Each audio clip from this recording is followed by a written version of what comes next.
Halló, halló, heyrið í mér? Já.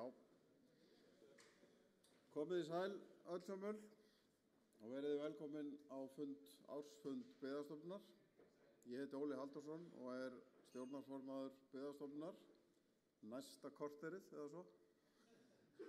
Það verður kynnt ný stjórn Byggðastofnunar hérna á eftir og við vorum að ljúka fundi fráfarandi stjórn núna í morgun, okkar síðasta fund í þessari mynd. En í dag ætlum við að vera hér og byrjum á að þakka heimamönnum, heimafólki á Breiðdalsvík fyrir að taka vel á móti okkur. Það búið að vera að funda hér stíft í öllum hornum, bæði stjórn Byggðastofnunar og svo landshlutasamtökin og vera heilmikið að vera. Gaman að koma hér og óskaplega fallegt eins og alltaf. Við velum okkur á hótelinu líka. Nú, ég ætla að byrja þá að því að segja þennan fund settan og við höldum hann núna í fáeinar klukkustundir og hún Jóna Árný ætlar að stýra fundinum fyrir okkur. Ég ætla að segja orð og svo tekur hún við stjórninni. Það gaman að vera á Austurlandi.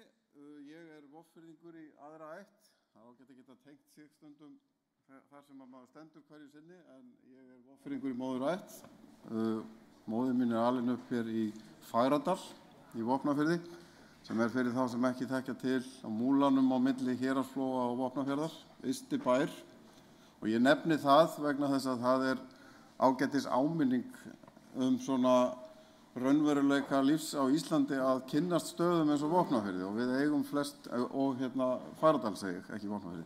Við eigum flest svona staði einhver stað sem við þekkjum eða komum til eða eigum uppruna til, eins og Fagradal, þar sem einn allra afskekktasti bær eða búsetu skilyrði sem hægt að finna. Það sem samgöngur eru hér bil engar, erfiðar á landi og nær ómögulegar á sjó og fólk fór sinna að ferða gangandi yfir Búr eða Hellisheiði til að komast það sem það þurfti að komast. Og þessu fólki leið bara ágætlega, dró fram lífið. En ég nefni þetta vegna þess að þetta ágætt í þessu byggða samhengi okkar og fær mann til að hugleiða hvernig þjóð fer að því að byggja land og hvað það þarf til þess að byggja nægilega innviði fyrir búsetu á hverjum tíma. Við getum fært margvíslegar og ólíkar röksemdir fyrir byggða aðgerðum og flest hér, þau sem allavega gestkomandi hér, starfa á einn eða annan hátt við byggða aðgerðir. Við erum að vinna með einhverjum hætti að þróunarmálum eða byggðamálum. Og það að færa rök fyrir því sem við erum að gera með margvíslegum hætti.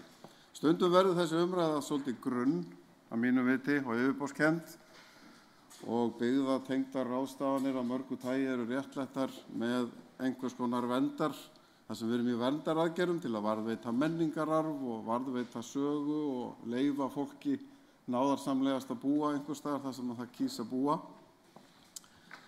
en ekki til þess að skapa verðmæti. Þessu fylgir líka það sem ég vil stundum kalla brauðmólakenning byggðirnar, sem felur það í sér líka að höfuðborgarsvæðið á Íslandi eða borgarsamfélögin búa til verðmætin og verða útgangspunktur og ef að vel lukkast til, þá hrökkva brauðmólar af borðum borgarna til þess að geta leyft okkur einhverjar verndaraðgerðir út í byggðunum. Þessu algjörlega öfugt farið frá mínum sjónarhóli, þar sem að byggðaaðgerðir eru ekkert gæluverkefni, þó sannarlega verndi þær líka menningararfin okkar, þá það næstum því aukaatriði, því þær eru í mínum huga harðkjarna hagsmunamál. Það hagsmunamál fyrir smáríki smáþjóð í stóru landi að byggja sitt land. Það auðveldar að færa hagræn rök fyrir viðhaldi byggða og aðgerðum og innviðum allt land, heldur en með svona menningarsögulegum þjóðrembingi ef við getum kallað hann svo.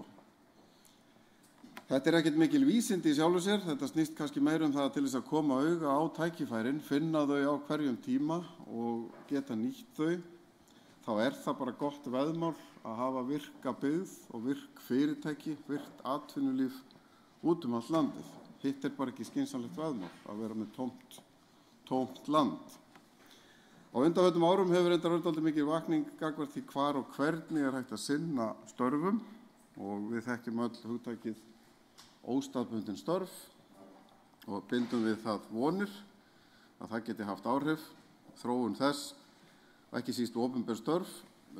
Til hefur orðið þetta hugtak og Byggðastofnun hefur meðal annars tekið það föstum tökum og farið ofan í svona skilgreiningar og ramma í kringum óstaðbundin störf og leita leiða til að þróa þau og færa út í byggðirnar.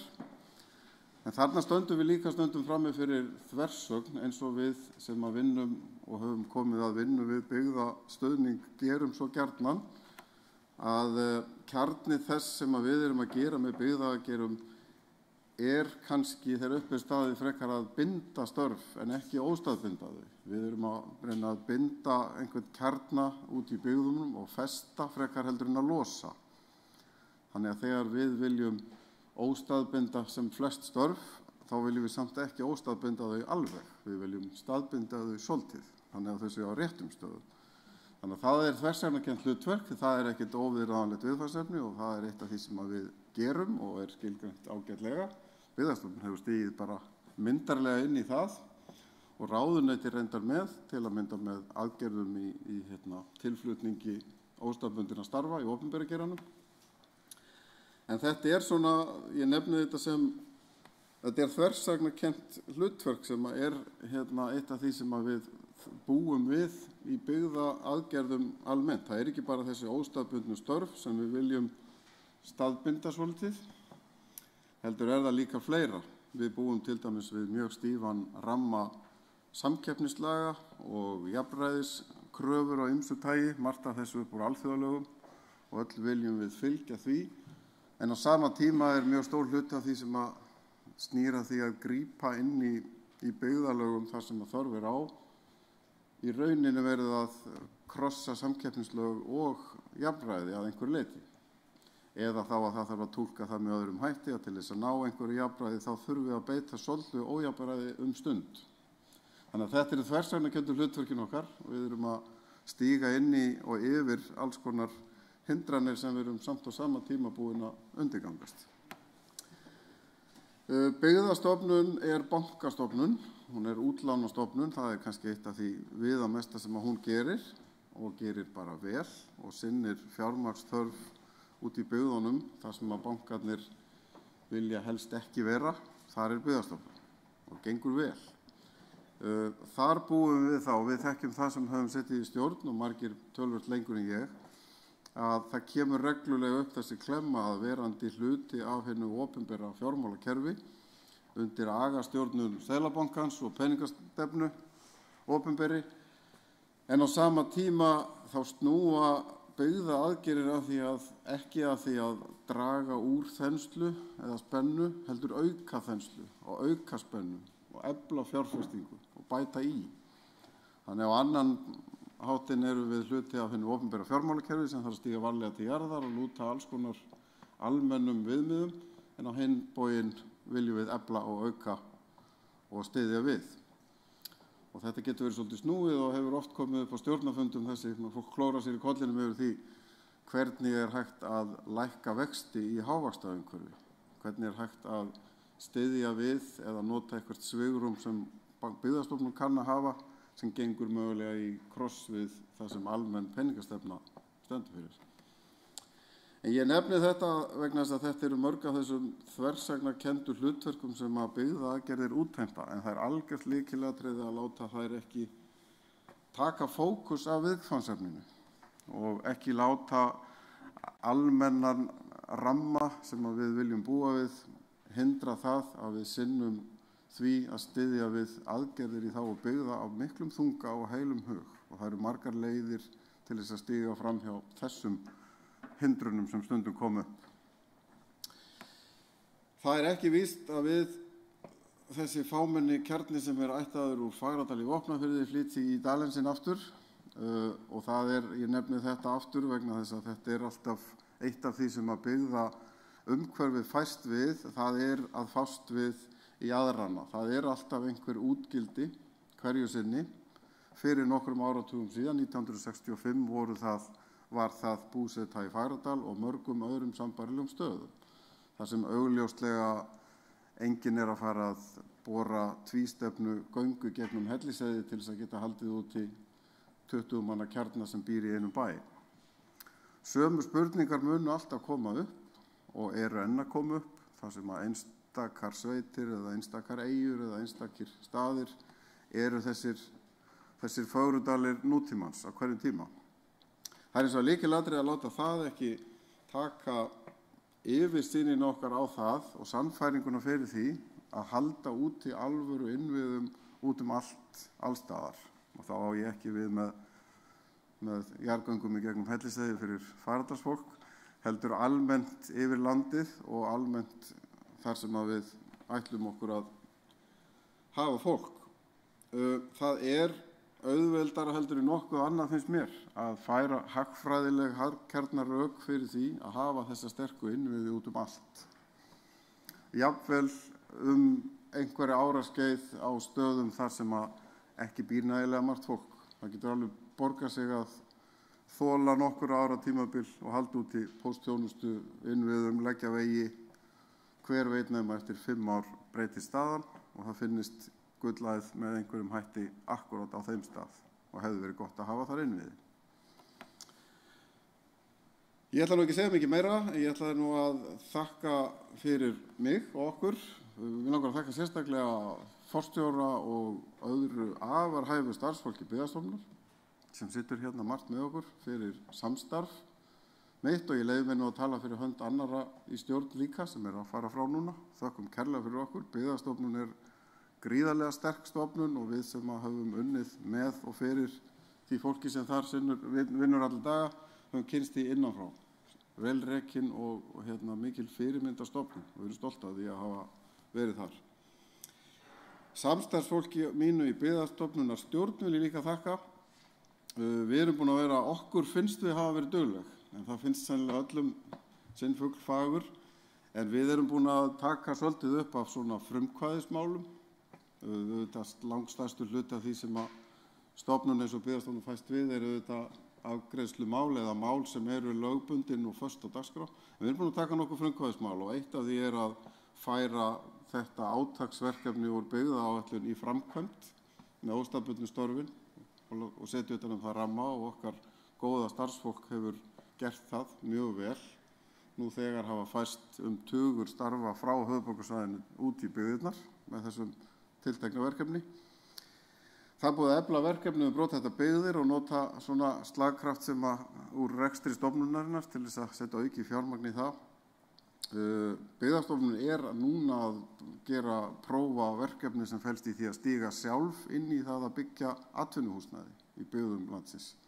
Þar eitt tilraunaverkefni komið í gang og við höfum haft mikinn áhuga á því að horfa á það verða veruleika. Ég held sé mjög áhugavert að sjá það gerast, að hreyfa við þeim aðstæðum þar sem að markaðsverð byggir ekki nægilega hátt til þess að atvinnulífið byggi, en Byggðastofnun getur komið inn sem hreyfiafl, sett á stað og mögulega selt sig út úr því síðar. Við höfum líka látið svolítið í okkur heyra með athugasemdum þegar að hefur þurft á því að við höfum talið þörf á því, meðal annars minnt ríkisstjórn hvers tíma á það að þegar einhverjar hugmyndir eru uppi sem okkur finnst óheppilegar fyrir þróun byggðar í landinu, núna síðast fyrir nokkrum vikum síðan skrifuðu við athugasemd gagnvart niðurlagningu sýslumannsembætta allt land, sem við höldum að sé svolítið svona bæði táknrænt fyrir opinbera stjórnsýslu á landsbyggðinni yfir höfuð og gerðum athugasemd við það og höfum gert þetta ítrekað. Ég held ég hafi þetta ekki lengra, ég ætlaði bara að óska nýrri stjórn sem tekur við og verður kynnt á eftir að tekur við, alls hins besta og ykkur sem að starfið í þessum vettvangi líka. Að þessu sögðu þá ætla ég að biðja Jónu Árnýju Þórðardóttur að taka við stjórnum fundarins í dag. Takk fyrir.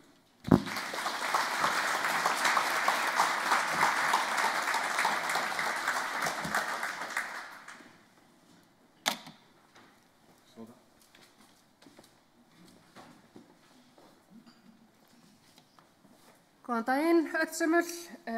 Jóna Árný Þórðardóttir heiti ég, bæjarstjóri Fjarðabyggðar og ánægilegt að fá að vera með ykkur hér í dag og stýra þessu fundi. Ég ætla bara að bjóða ykkur öll hjartanlega velkomin hingað til Fjarðabyggðar Hér í Breiðdal einstaklega gott veður þessa dagana og fallegt hér í þessum fjallasal sem við höfum hér í kringum okkur. Áður en við byrjum þá ætla ég að minna á það að ársfundurinn í streymi og á heimasíðu Byggðastofnunar hlekkur inn á streymið. Ég ætla jafnframt að minna ykkur á að á borðunum ykkar svona bæklingur, þar QR-kóði hérna framan á. Það í rauninni þannig að ársskýrsla Byggðastofnunar inn á þessum QR-kóða, þannig að endilega nýtið símana og þá komist í þau gögn. En við ætlum að hefja aðra dagskrá hér núna með ávarpi innviðaráðherra sem fyrir hans hönd flytur Aðalsteinn Þorsteinsson, skrifstofustjóri. Gjörðu svo vel, Aðalsteinn.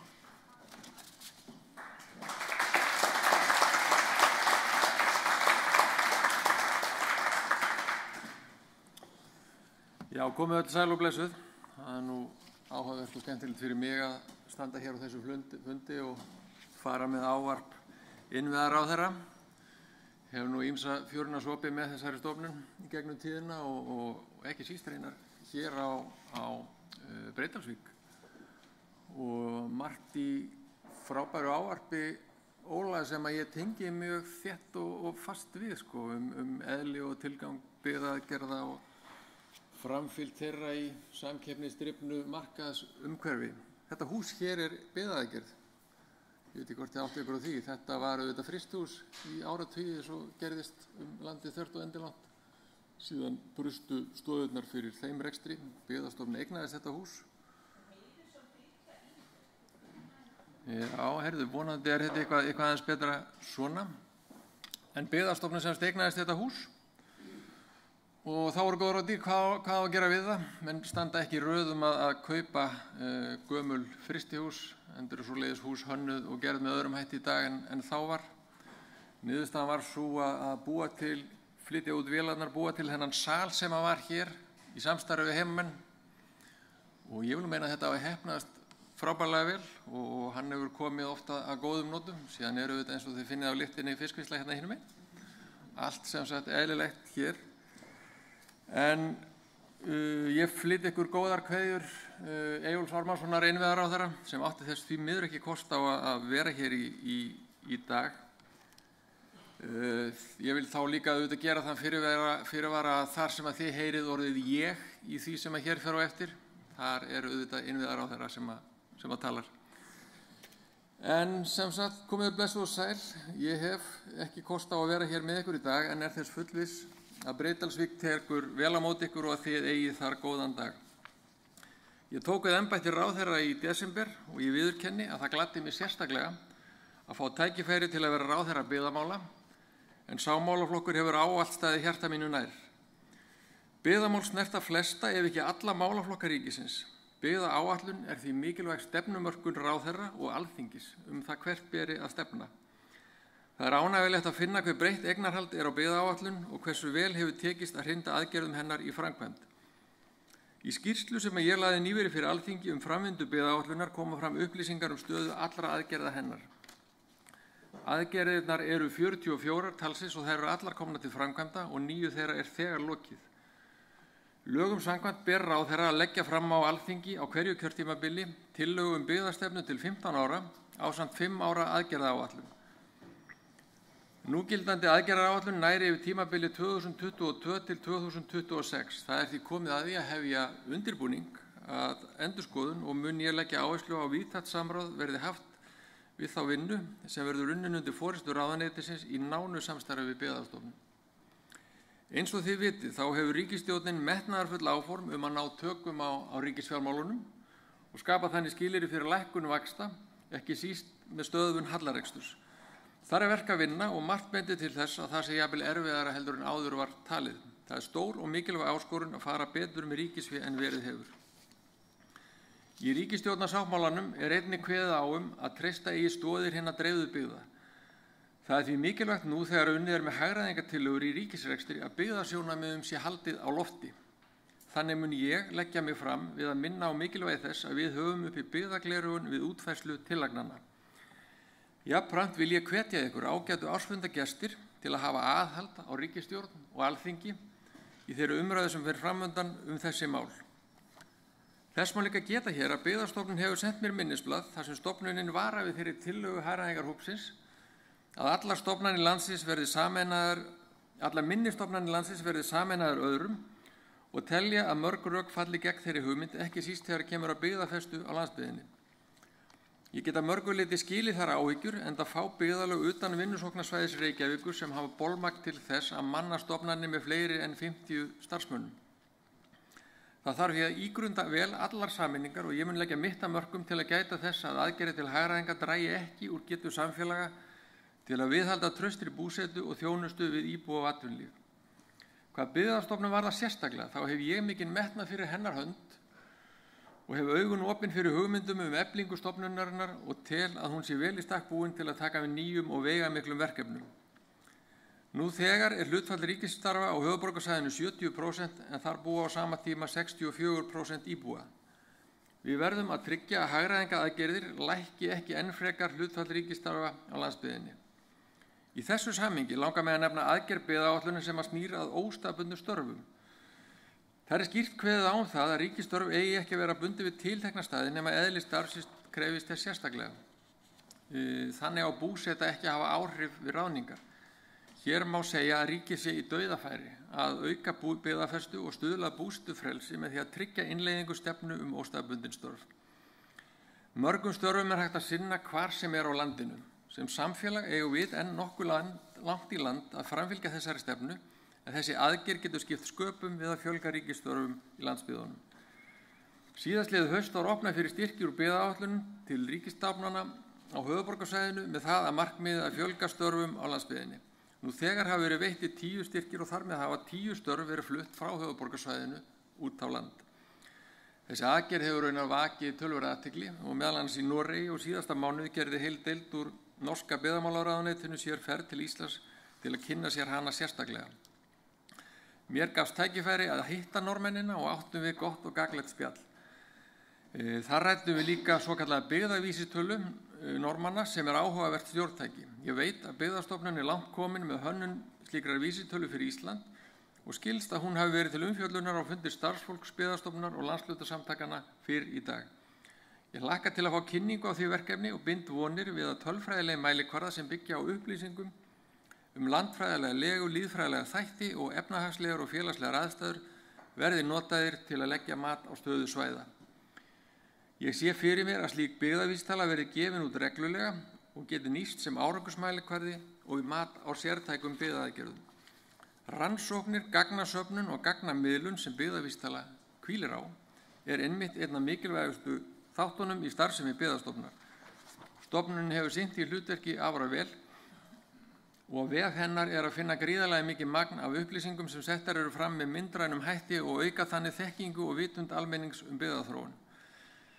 Þessi þekkingargrunnur grundvöllur vandaðra stefnumótunar og ákvarðanatöku í byggðamálum. Ég vil því hvetja stofnunina til dáða í áframhaldandi þekkingaröflun og framsetningu upplýsinga og jafnframt hvetja þá sem vinna að stefnumótun til að kynna sér vel þær upplýsingar sem þar liggja fyrir.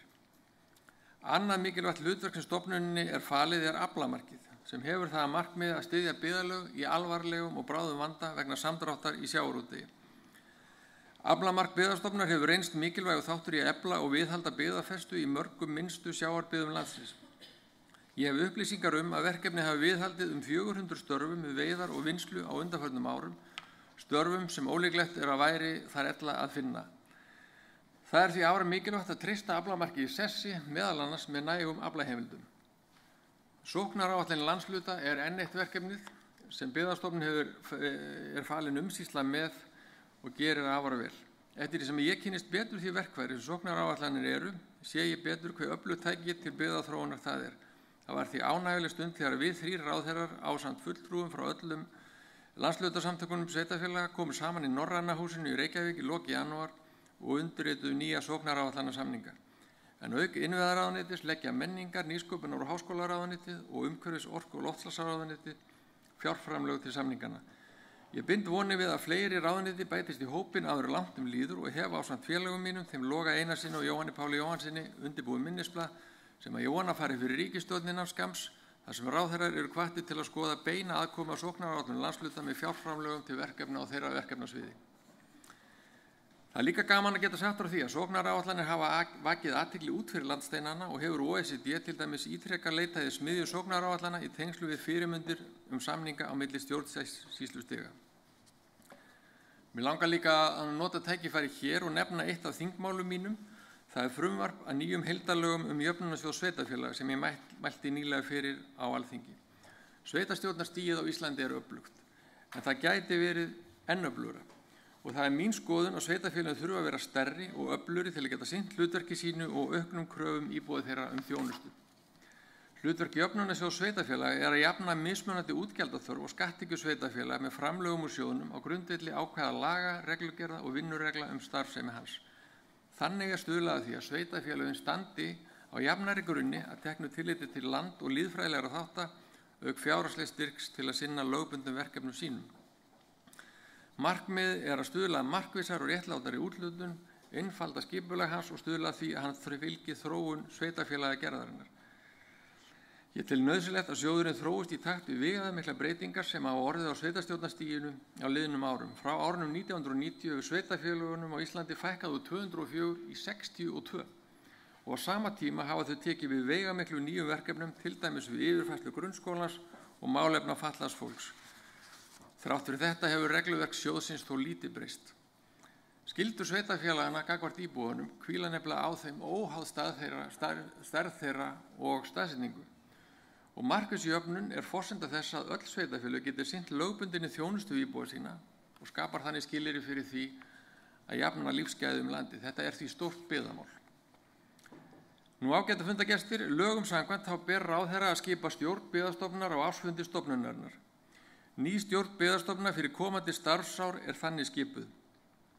Halldór Gunnar Ólafsson Skagaströnd formaður, Vigfús Þórarinn Ásbjörnsson Hornafirði varaformaður, Steindór Rúniberg Haraldsson Skagaströnd, Heiða Ingimarsdóttir Egilsstöðum, Heiðbrá Ólafsdóttir Rangárþingi Eystra, Margrét Sandes Reykjanesbæ. Ég óska nýrri stjórn til hamingju og óska þeim góðsgengis í störfum sínum fyrir þessa mikilvægu stofnun. Jafnframt þakka ég þeim sem að nú ganga á stjórn fyrir velunnin störf. Síðast en ekki síst vil ég þakka starfsfólki byggðastofnunar fyrir velunnin störf og góð viðkynni. Ég hlakka svo sannarlega til áframhaldandi samstarf. Takk.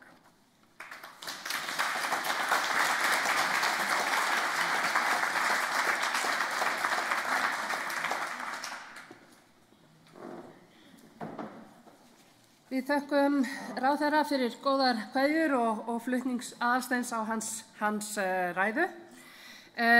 Næstur í pontu er Arnar Már Elíasson, forstjóri Byggðastofnunar og fer yfir starfsemi stofnunar. Gjörðu svo vel.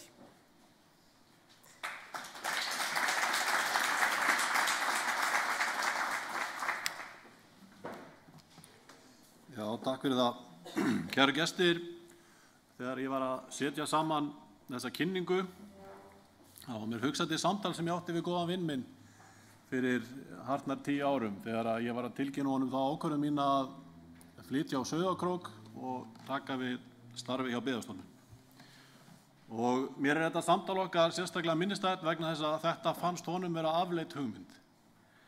Fyrir það fyrst að flytja út á land, en ekki síður að hefja störf hjá Byggðastofnun sem að væri gagnslaus stofnun sem og byggðastefna í heild sinni.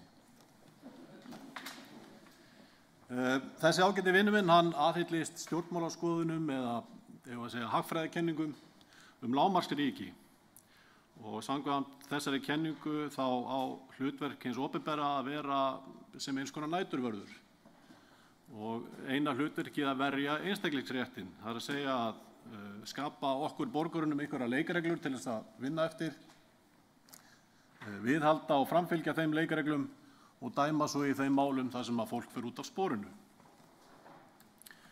Það var ekki hlutverk hins opinbera að endurdreifa verðmætum á nokkurn hátt. Hið opinbera ætti ekki að greiða laun foreldra nýbura, ætti ekki að niðurgreiða húsaleigu til tekjulágra, bæta fólki tjón vegna hamfara eða framfylgja byggðastefnu. Og þetta þótti mér auðvitað mjög áhugavert og langaði aðeins að ræða nánar. Á Íslandi eru við 384.000 og eyjan 103.000 ferkilometrar. Það þýðir á hverjum ferkilometra landsvæðis á Íslandi búa rétt tæplega 4 íbúar sem að gerir Ísland að 3. strjálbýlasta landi í heimi. Þessu til viðbótar að þá býr 80% landsmanna á suðvesturhorninu sem að gefur okkur íbúaþéttleika upp á 0,8 utan þess landsvæðis. Með öðrum orðum það býr tæplega 1 íbúi á hvern ferkilometra landsvæðis utan suðvesturhornsins. Og af hverju er ég að koma inn á þetta? Samþjöppun í borgarsamfélög alþjóðleg þróun og búin að vera eiga sér stað allan heim síðustu árum og áratugum. Og fyrir því eru vafalítið margar ástæður, en kannski einna helst að það einfaldara og hagkvæmara að búa og byggja þétt. Þannig einfaldara aðgengi að allri þjónustu og sér í lagi á það við á Íslandi þar sem að landsvæðið svo stórt eins og íbúaþéttleikinn gefur til kynna. Hins vegar stendur vilji stjórnvalda til þess að í öllum landshlutum verði blómlega byggðir og öflugir byggðakjarnar. Þetta er texti úr núgildandi byggðaáætlun sem var samþykkt af þinginu árið 2022 með öllum greiddum atkvæðum og lýsir vilja stjórnvalda til þess að halda byggð í landinu öllu. Og af hverju ætli stjórnvöld vilji gera það? Óli kom inn á þetta einhverju leyti áðan, en einna helst myndi ég ætla að það væri vegna þess að í landsbyggðunum eru mikilvægustu atvinnuvegir landsins.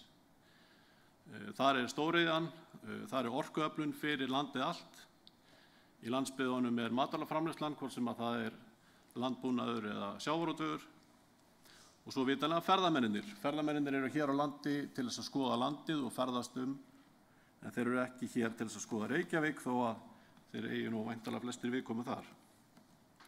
Það eru töluverðir öryggissjónarmið í því líka að hafa landið allt í byggð og það mikill menningararfur sem að liggur landið allt kring sem okkur ber að varðveita.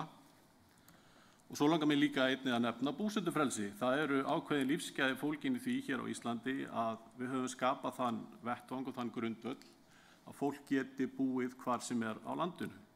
Það vilja ekki allir búa á suðvesturhorninu þó 80% landsmanna vilja gera það. 20% vilja búa annar staðar og það mikilvægt að við sköpum þann grundvöll að það sé mögulegt.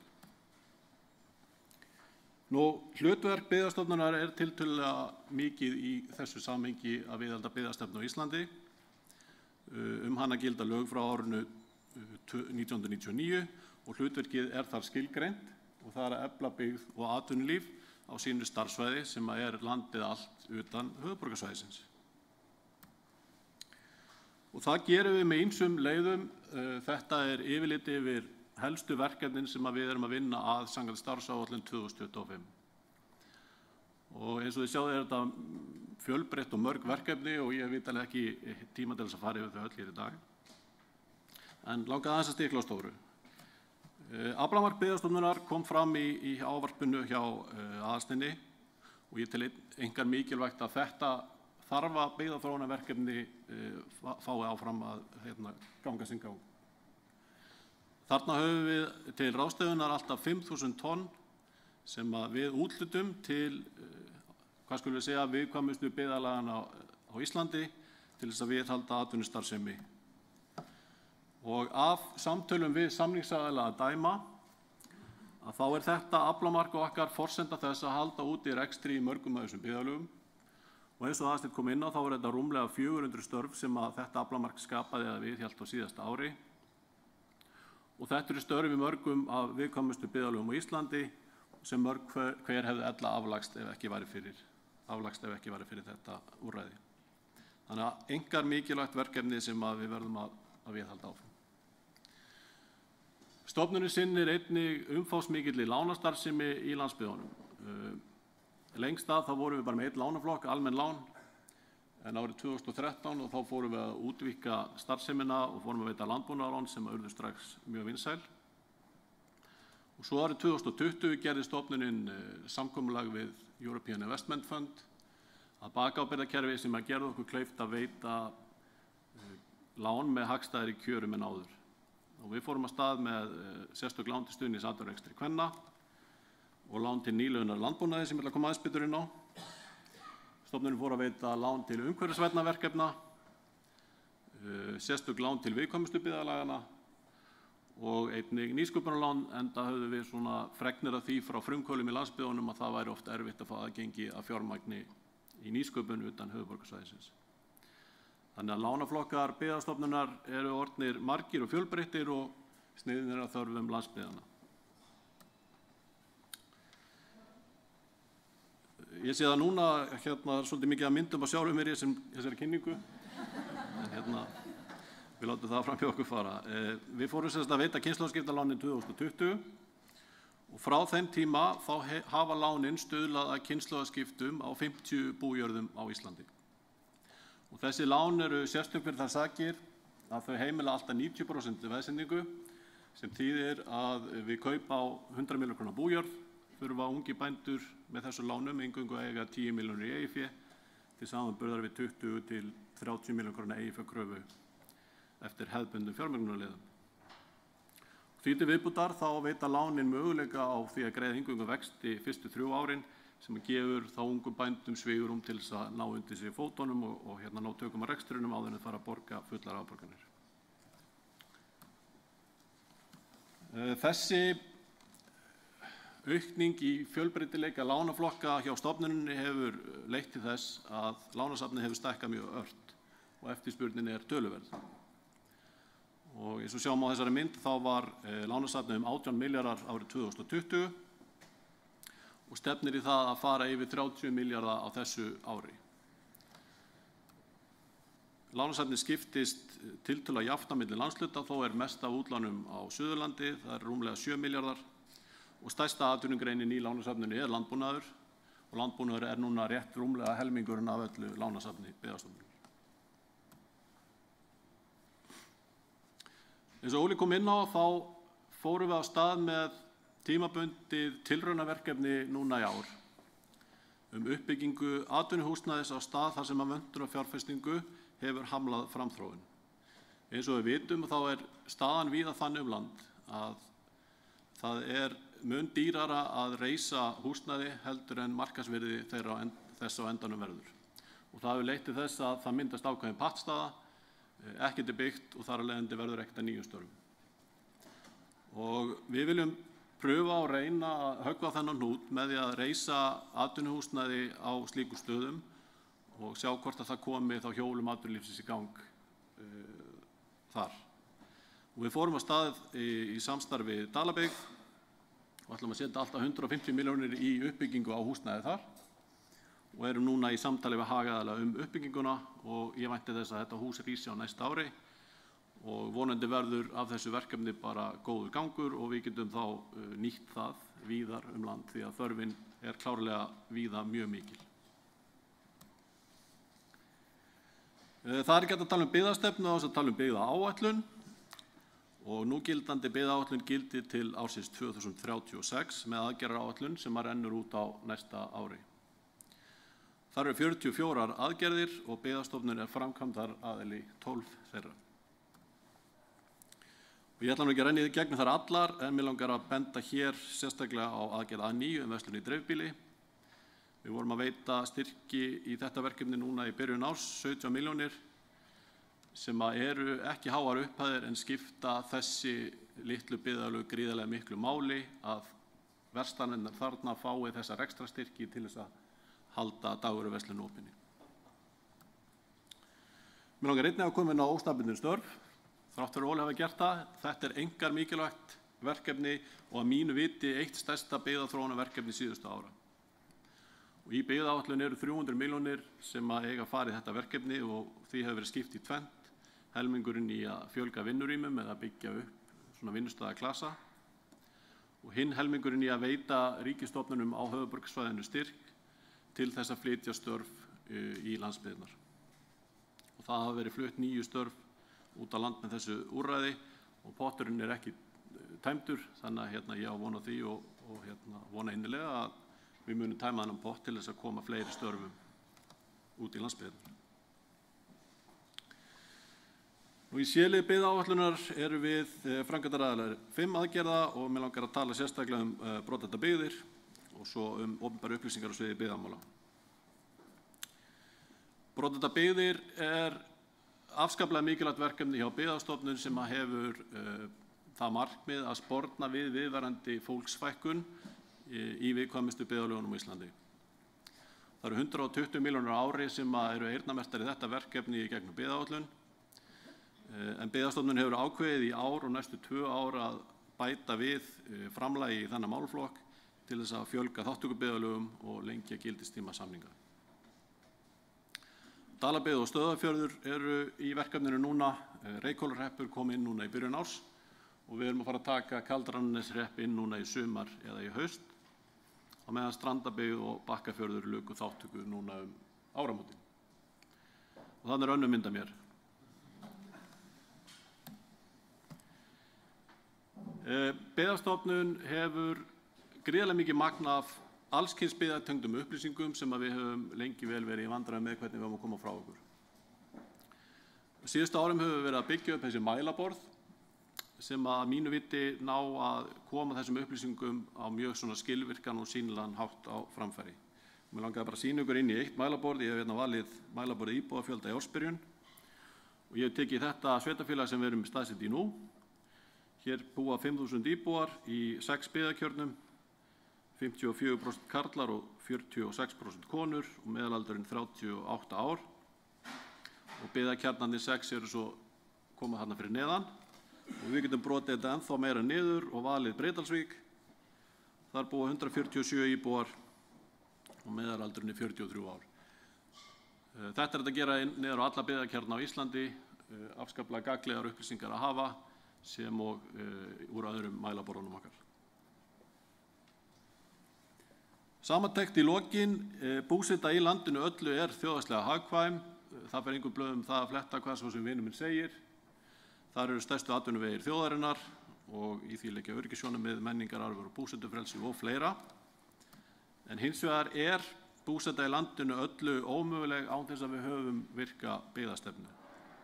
Það er ekki þjóðhagslega hagkvæmt að vera með hjartalækni í Breiðdalsvík eða Sinfóníuljósið á Kirkjubæjarklaustri, en aðgengi að þjónustu fyrir alla landsmenn er hins vegar nauðsynleg og henni munum við ekki ná nema með öflugri byggðastefnu. Og í lokin vil ég nota tækifærið að kynna byggðarástefnu Byggðastofnunar sem verður 4. nóvember í Mývatnssveit undir yfirskriftinni Félagslegur fjölbreytileiki samfélaga. Og ég hvet ykkur öll til þess að merkja þessa dagsmyndingu í dagbókinni ykkur. Segja þetta gott. Takk.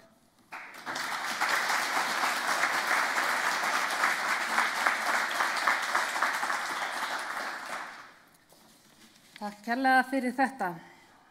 Nú fyrir við bara tilbaka. Já, hérna erum við komin. Ég beðum að rúlla þess aftur yfir þá stjórnarmenn sem voru skipaðir í stjórn Byggðastofnunar. Og það er Halldór Gunnar Ólafsson frá Skagaströnd, formaður, Vigfús Þórarinn Ásbjörnsson, Hornafirði, varaformaður, Steindór Rúniberg Haraldsson, Skagaströnd, Heiða Ingimarsdóttir, Egilsstöðum, Haraldur Benediktsson, Akranesi, Heiðbrá Ólafsdóttir, Rangárþingi eystra og Margrét Sanders, Reykjanesbæ. Þannig að nú er þetta komið aftur á framfæri. En nú ætlum við að halda áfram og næst er það erindi frá honum Kjartani Ólafssyni, formanni stjórnar Byggðarannsóknarsjóðs, veitingu styrkja úr Byggðarannsóknarsjóði 2025. Þannig að ég ætla að bjóða Kjartan hér upp og taka við.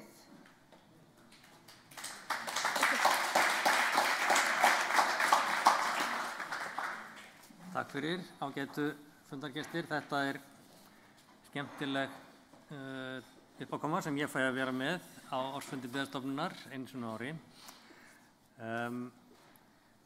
Þann Óli nefndi það áðan hérna hvernig svona við mörg eigum einhverja sögur í okkar fjölskyldum fólk sem hefur þurft að flytja milli staða, aðstæður breytast, tímarnir breytast. Og í landi eins og okkar þá er það kannski atvinnuhættirnir sem hafa mjög svona þetta mótaði mjög mikið hvar okkur gefst kostur á að búa og hvaða tækifæri við höfum til að sjá okkur farborða. Á síðast ári var ársfundurinn í Bolungarvík sem er rétt sunnan við Aðalvík, þar sem amma mín var fædd og uppalinn. Þetta er svona spurning, það er Aðalvík og hérna Fagridalur, sko.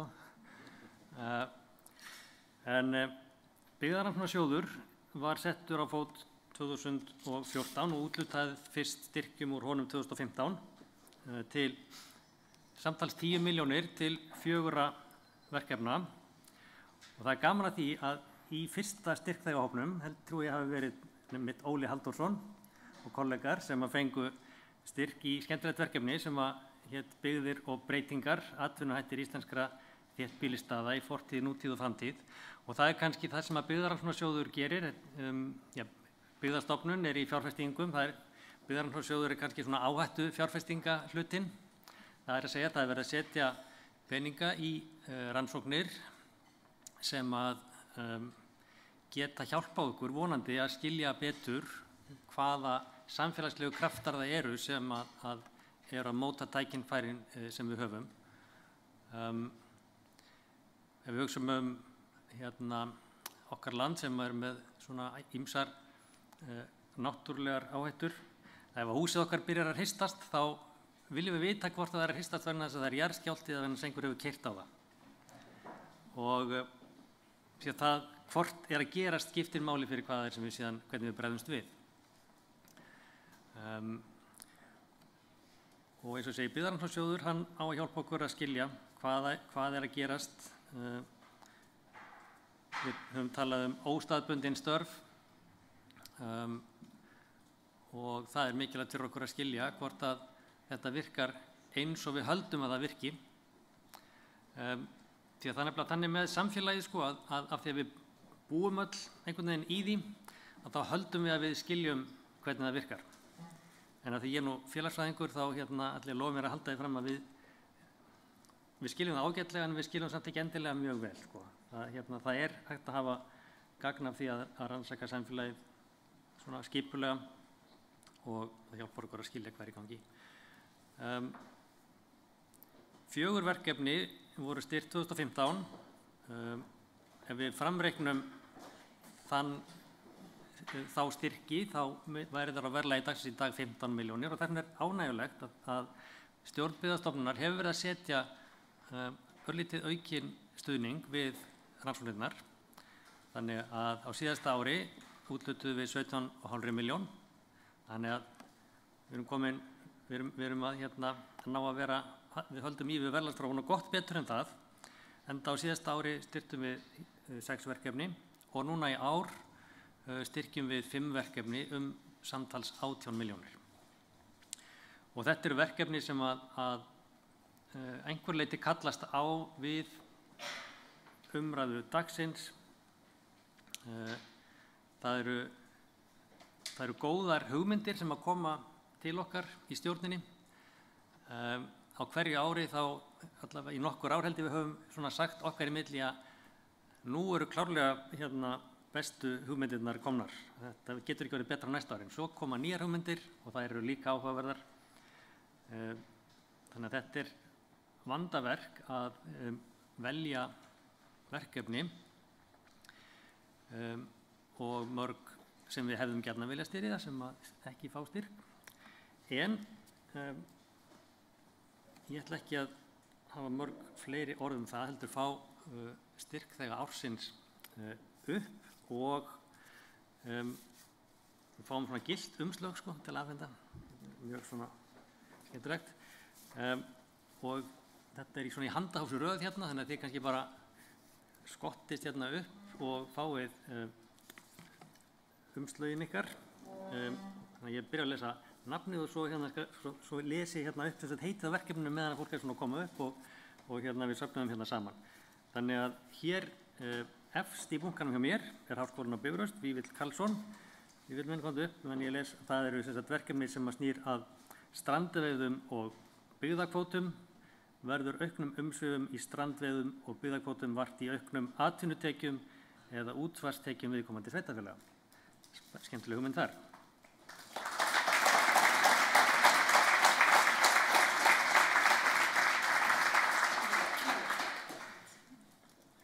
Svo er hér næst umslag sem er merkt Hjalta Jóhannessyni á Rannsóknarmiðstöð Háskólans á Akureyri og þar ætla Hjalti og félagar að setja í gang rannsókn sem að heitir Tvíeggjað sverð, leki óstaðbundinna starfa til höfuðborgarsvæðisins.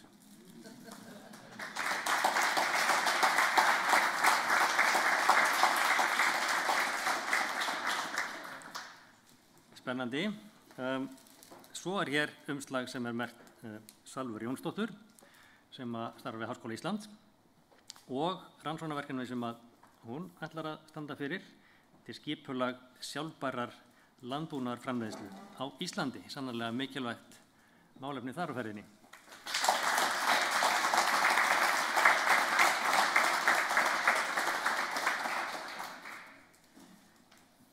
Svo er komið umslag sem er merkt Önnu Karlsdóttur og Íris Hrund Halldórsdóttur og það er verkefni sem heitir Samvinna og samræming áfanga staðastofa og sveitarfélaga sjálfbæra ferðamálaþróun.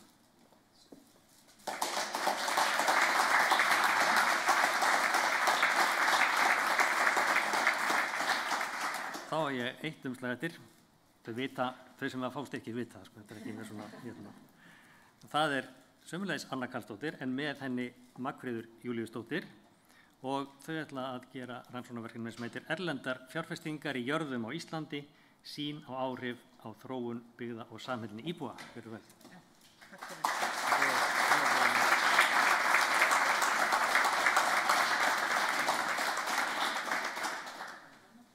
Og það er rétt að geta þess að það er hægt að kynna sér öll verkefnin sem hafa fengið styrk áður inn á heimasíðu Byggðastofnunar. Þar er lítill bútur af vefsvæði sem heitir Byggðarannsóknarsjóður og þar er hægt að skoða niðurstöður úr eiginlega öllum þessum verkefnum sem hafa fengið styrk í gegnum tíðina.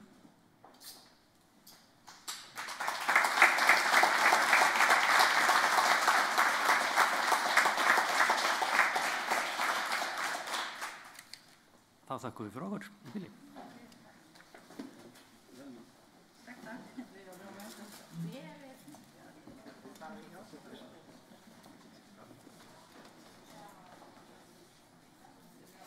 Til hamingju, kæru styrkþegar, og ég á von á því að á næstu árum fáum við að fá upplýsingar út úr þessum rannsóknum sem styðja við okkur í frekari þróun hér á landi. En það var örlítil breyting á dagskrá og næst kemur dagskráliður sem átt að vera eftir kaffihlé. En í staðinn færist dagskráliður sem var fyrir kaffihlé eftir kaffihlé fyrir þá sem að skoða dagskrána á netinu. Þannig að næst kemur Þórður Freyr Sigurðsson, sviðsstjóri þróunarsviðs SAS, og segir okkur frá kynningu á verkefni sínu, frá gestum til íbúa, áhrif ferðaþjónustu á íslensk sveitarfélög. Gjörðu svo vel, Þórður.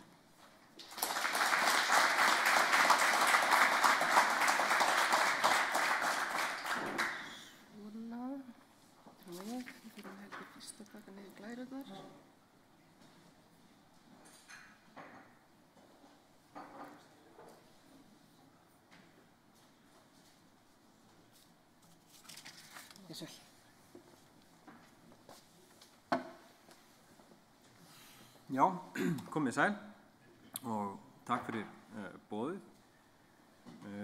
Ég ætla að kynna fyrir ykkur svona helstu niðurstöður í ritgerð minni sem að lauk á síðasta ári og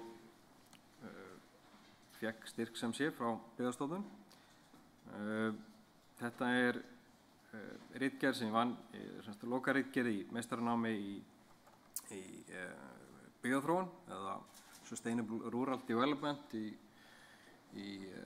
University of Highlands and Islands í Skotlandi og sem sagt lauk náminu á síðasta ári.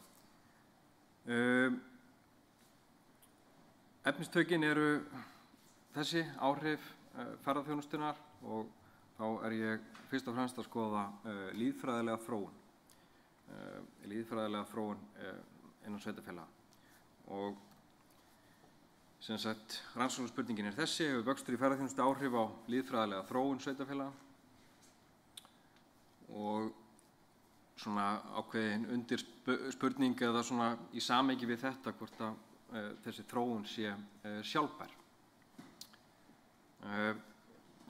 Haft áhuga og unnið svo sem með þennan efni við í góðan tíma og allir svona kveikjan hafi ekki verið fyrir þó nokkuð síðan þegar að Ásgeir Magnússon þáverandi sveitarstjóri í Mýrdalshreppi kemur til mín og segir ja, þú nú gaman að tölum vissir að á síðasta ári voru fleiri útsvarsgreiðendur en íbúar í Mýrdalshreppi. Þá var þetta á þessum tíma þegar ferðaþjónustan var búin að taka vel við sér en svona áhrifin ekki alveg komið fram þannig.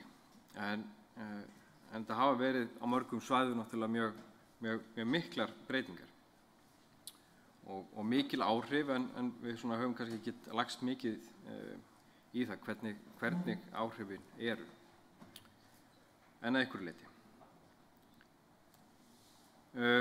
Svona þessar tilgátur sem ég fer fram með, hlutir sem ég hef svona tekið eftir og auðvitað gerist þetta náttúrulega svona í ritgerðarskrifum ekki alveg í einhverju röð, en að það svona meginatriðum þetta að fólk hefur áhuga á Íslandi og kemur hingað og það skapar auðvitað störf í þjónustu við að taka á móti fólkinu sem gerir það verkum að fólk flytur inn á þessi svæði í auknum mæli og til að starfa og heildaríbúafjöldi eykst og við sjáum þetta sérstaklega sko í kringum 2015-16 þegar við svona erum búin að reynsa upp atvinnuleysi eftir hrunið og tók í rauninni mun lengri tíma kannski heldur svona margir átt að sjá. Það var viðvarandi atvinnuleysi í góðan tíma og maður vilja segja svona ferðaþjónustan hafi miklu leyti hreinsað það upp 2016 kringu það og þá fyrir við að sjá þessa miklu fjölgun meðal erlendra ríkisborgara á Íslandi þegar að vinnuaflið ekki lengur til í nægjanlegu magni.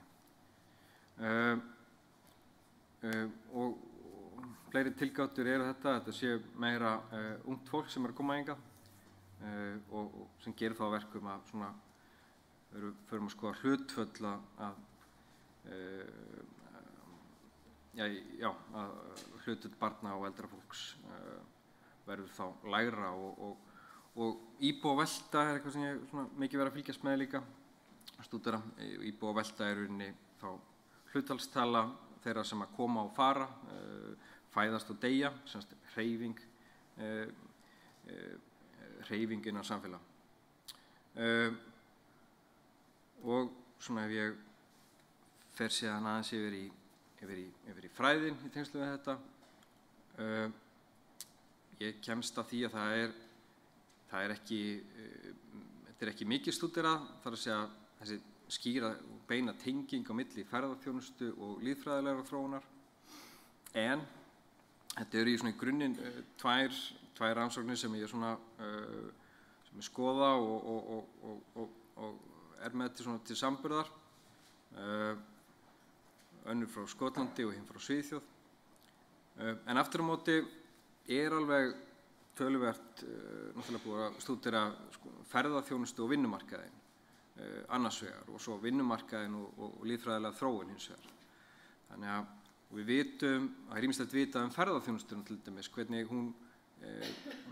hún frábrugðin öðrum atvinnugreinum og það eru til dæmis mjög litlar aðgangshindranir eða aðgengi að störfum. Það er auðvelt að fá vinnu, það er auðvelt að komast inn í störfin, þarf ekki sem sagt mikla menntun eða annað, þannig að þetta eru oft svona fyrstu störf og sama tíma hreyfingin töluvert mikil. Það það töluverð starfsmannavelta í ferðaþjónustu almennt, fylgir atvinnugreininni. Þannig að það svona ákveðin hreyfanleiki og það svona ýmiss konar svona sérstaða sem fylgir henni og sem að tengist þá einni inn á í rauninni vinnumarkaðinn og þá í rauninni hvernig svo erum við með þennan hreyfanleika náttúrulega á milli landa og með þannig störf og þá eru þau mjög svona auðveld og að hoppa inn í og út úr. Í ritgerðinni, ég kemst svo sem ekki mikið á það, en þessi aukaspurning, þetta með sjálfbærnina, það í rauninni þannig að það skortur á skilgreiningu þegar kemur að sjálfbærni, annars vegar hvað eðlileg íbúaþróun eða sjálfbær íbúaþróun.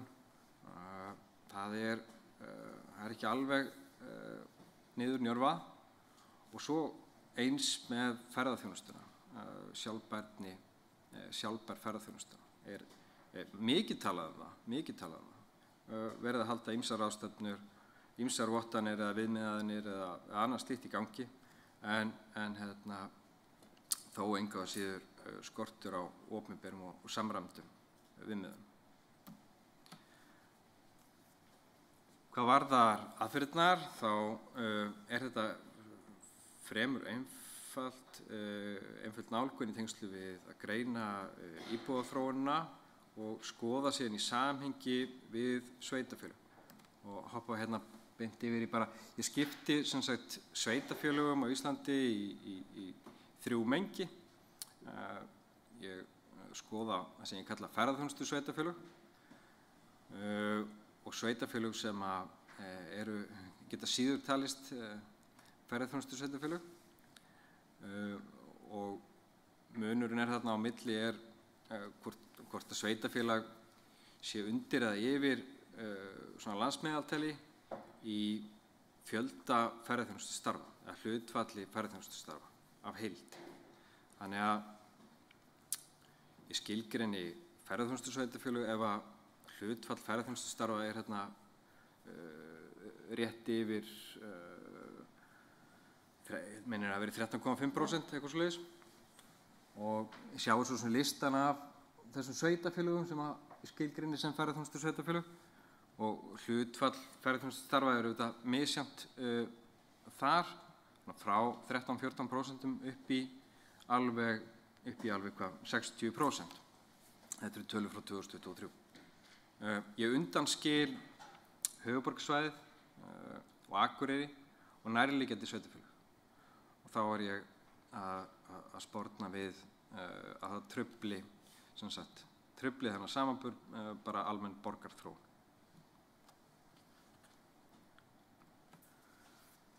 Með því að horfa á þetta svona, þá getum við svona séð þessa 2 hópa og hvernig þeir eru ólíkir og hvernig þeir hafa þróast á ólíkan hátt. Íbúafjöldi þróast á þann hátt að heildarfjöldi íbúa að vaxa rétt 17% á ferðaþjónustu sveitarfélögunum en stendur í stað eða fjölgar 0,3% á þessu tímabili. Tímabilið 2010 til 2023.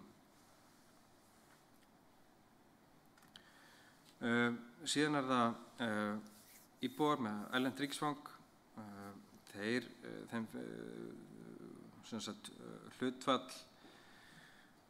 hlutfalli sambærilegt á milli hópana í upphafi eða 2010 en í töluvert herra eða 22% með ferðaþjónustu sveitarfélaga og með það 15,6% á hinum. Síðan oft gott að horfa á hina hliðina, þar að segja íslenskir ríkisborgarar og þá sjáum við að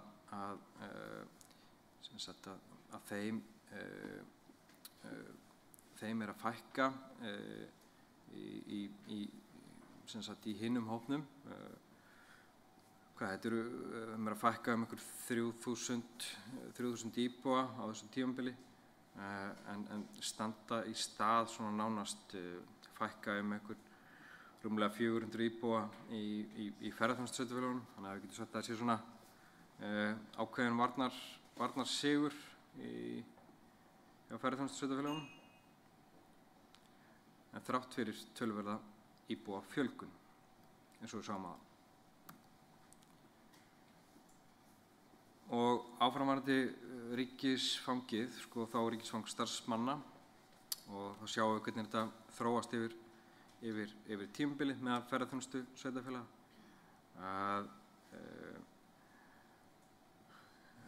Þetta er lítil hlutfall í upphafi en fer síðan vaxandi, og svona áhugavert hérna pínu að horfa á að Íslendingar eru að sinna ferðaþjónustustörfum töluverðu leyti. Svo kemur COVID og þeir virðist ekki koma allir tilbaka inn í ferðaþjónustuna. Og svo svona bara, ákveðin önnur mynd af þessu, sem svona áhugaverð á þessu tímabili, að þá svona kúvendist þetta einhvern veginn að fjöldi íslenskra og svona hlutfall fer úr því að vera 2 á móti 20% Íslendinga sem eru að starfa hérna í lok viðmiðunartímans en eru 20% erlendir í upphæði. Og aldurinn, þetta er meðalaldur sveitarfélaganna lækkar, og eitthvað sem er oft nefnt og sem svona jákvæður hluti og þetta er það, en svona ágætt að horfa á það með þessum hætti að hvernig þetta er að gerast. Meðalaldurinn lækkar og hérna sjáum við í rauninni að þetta eru sem sagt erlendu ríkisborgararnir sem eru að lækka meðalaldurinn. Saman með íbúaveltuna, ég svona sjálfur bjóst við svona meiri mun hérna á, en auðvitað er, eins og við sáum áðan, það er mikill munur á milli sveitarfélagana innan mengisins, þannig að það auðvitað dregur úr svona einhverjum öfgakenndum dæmum þegar maður skoðar þetta svona, en einstök svæði og einstök sveitarfélög eru náttúrulega að upplifa miklu svona ýktari myndir. Og svona stuttlega, eina glæru sem tengdist þessu svona sjálfbæru tengingu, eða hvernig við getum horft á þessi samfélagslegu áhrif. Þau getur verið ýmiss konar, en þetta er eitt af því sem að ferðaþjónustan og samfélögin þurfa að díla við, að það er þetta er úr íbúakönnun landshlutana síðustu, og sjáum við að ferðaþjónustu svarendur í ferðaþjónustu sveitarfélögunum, að við erum að nálgast er þarna í kringum 45% sem að telja ferðamenn vera of marga eða allt of marga í sínu sveitarfélagi. Og þannig á sama tíma og við erum að sjá alla þessa uppbyggingu og þessa jákvæðu þróun, og að þá eru íbúarnir að verða neikvæðir gagnvart atvinnugreininni á þennan hátt, og eitthvað sem er mjög mikilvægt að fylgjast áfram með og fara í einhverjar mótvægisaðgerðir. Og þetta þarf ekki endilega bara að fækka ferðamönnum, það er ekki heldur hvernig þetta snertir íbúana. Og ýmis tækifæri til að kafa dýpra ofan í það. En við vitum náttúrulega og fylgjumst með fréttum og sjáum hvað er að gerast út allan heim varðandi þetta samspil íbúa og ferðaþjónustu. Það þarf að vera vakandi við því. Þannig að ég dreg það ályktun að það séu töluverð áhrif á íbúaþróun, en þessi það sem ég vitni í hérna, við vitum ekki hvenær gestu verður íbúa. Það þessi hlið málsins sem snýra í rauninni erlendu ríkisborgurum starfandi í ferðaþjónustu, sem þeir eru það stór hópur, vaxið það mikið, og hann að snerta náttúrulega sveitarfélögin á ýmsa vegu, og það sem ég vitna sérstaklega í hérna hvenær gestur verður íbúa. Á margan hátt eru starfsmenn gestir okkar til að byrja með, og eins og ég kom inn á áðan hvernig ferðaþjónustu störfin eru margan hátt ólík. Margir nýta sér ferðaþjónustu störf í rauninni á ungt fólk til að kynnast öðrum löndum og flakka á milli, en á sama tíma verða sveitarfélög og samfélögin að vera tilbúin að taka á móti öllum sem mögulegum íbúum til lengri tíma. Og það kannski það helsta sem til skipta máli. Ef ég dreg þetta saman í einhverjum tillögum, þá það að sveitarfélög einmitt horfi til þessa, móti sér einhvers konar samfélagsstefnu og eða vinni sérstaklega inngildingu, svo sem getur verið einn og sami hluturinn. Og ég held að þetta sé orðið svolítið lykilorð í samfélagunum okkar í dag, að vinna að inngildingunni.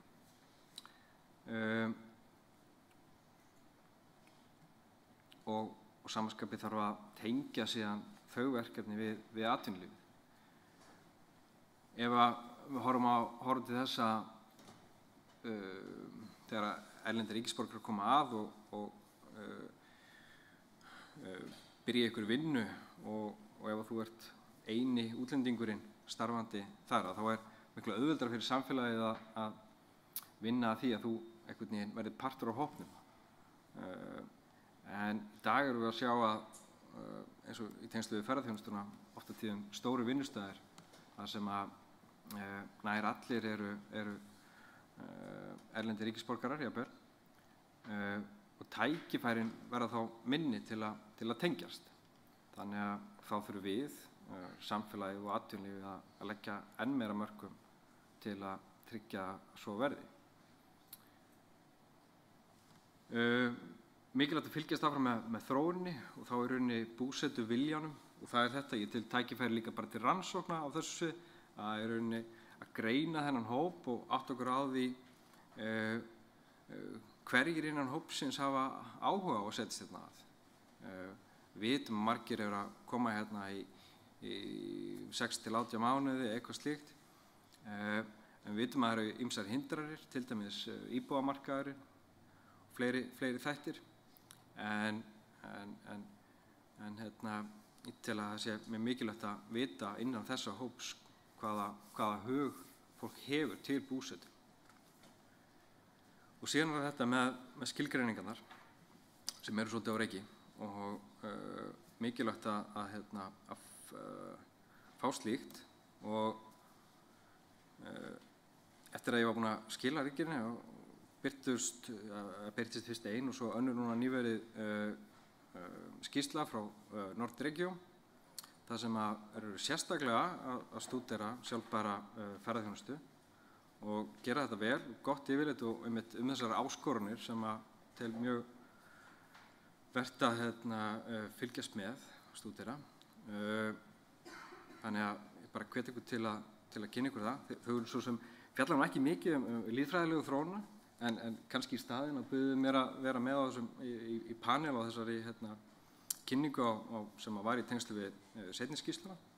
Þannig ég hvet ykkur til að kynna ykkur þetta betur með því að renna yfir þessar skýrslur, og meginniðurstaðan þar að vinna að sjálfbæri, eða semst að vinna að skilgreiningu á sjálfbæri ferðaþjónustu og þá mögulega einhverjum norrænni skilgreiningu sem væri mjög gaman og vert að sjá.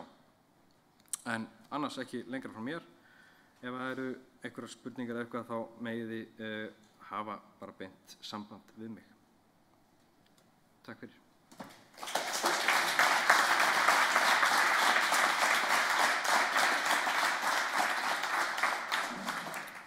Við þökkum Þórði kærlega fyrir sitt innlegg. Nú er komið að kaffihléi. Við ætlum að taka 15 mínútur. Við byrjum aftur á slaginu 14:30. Þannig að þeir sem eru að hlusta á í streyminu, þeir geta líka farið og gripið sér kaffibolla. Sjáumst eftir smástund.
Við stóðum okkur svo vel í fyrri hálfleik, alveg með tímaáætlunina upp á mínútu, þannig að við ætlum nú að reyna að hefja á réttum tíma hérna núna aftur.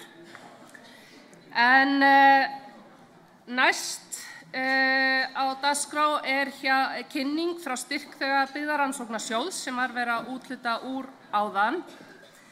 Og það hún Þórný Barðadóttir, rannsóknarmiðstöð ferðamála, sem er með erindið bara gangi öllum vel, aðkoma á sýn heimafólks á uppbyggingu ferðaþjónustu og nýrra ferðamannaleiða fámenn svæði. Og við bjóðum Þórný velkomna.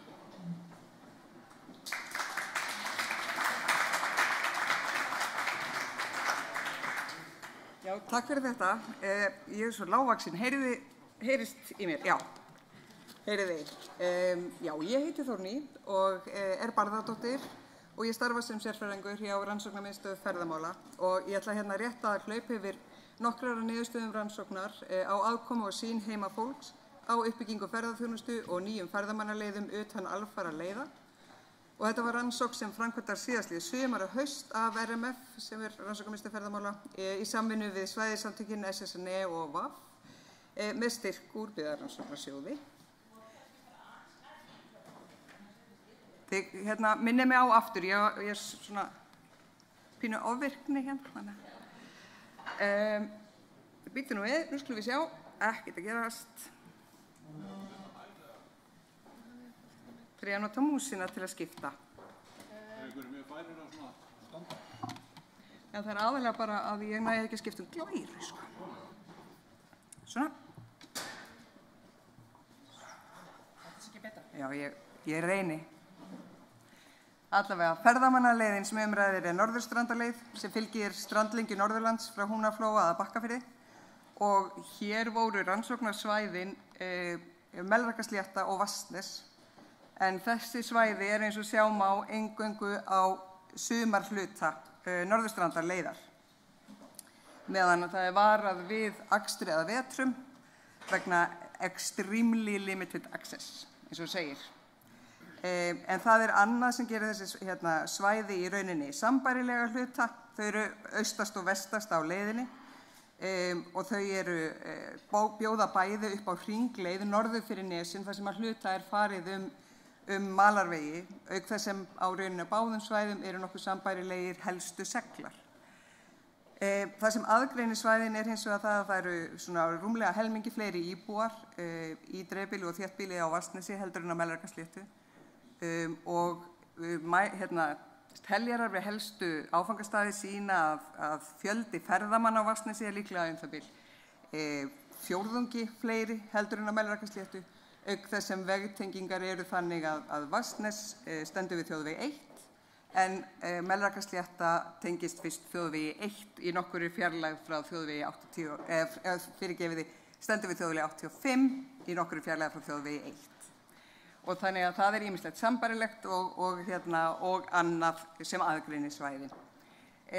Og þessi tengivegir voru í rauninni notaðir þegar við afmörkuðum hvað undir þegar við tölum Vatnsnes í þessari könnun eða þessari rannsókn og hvað undir þegar við tölum Melrakkasléttu.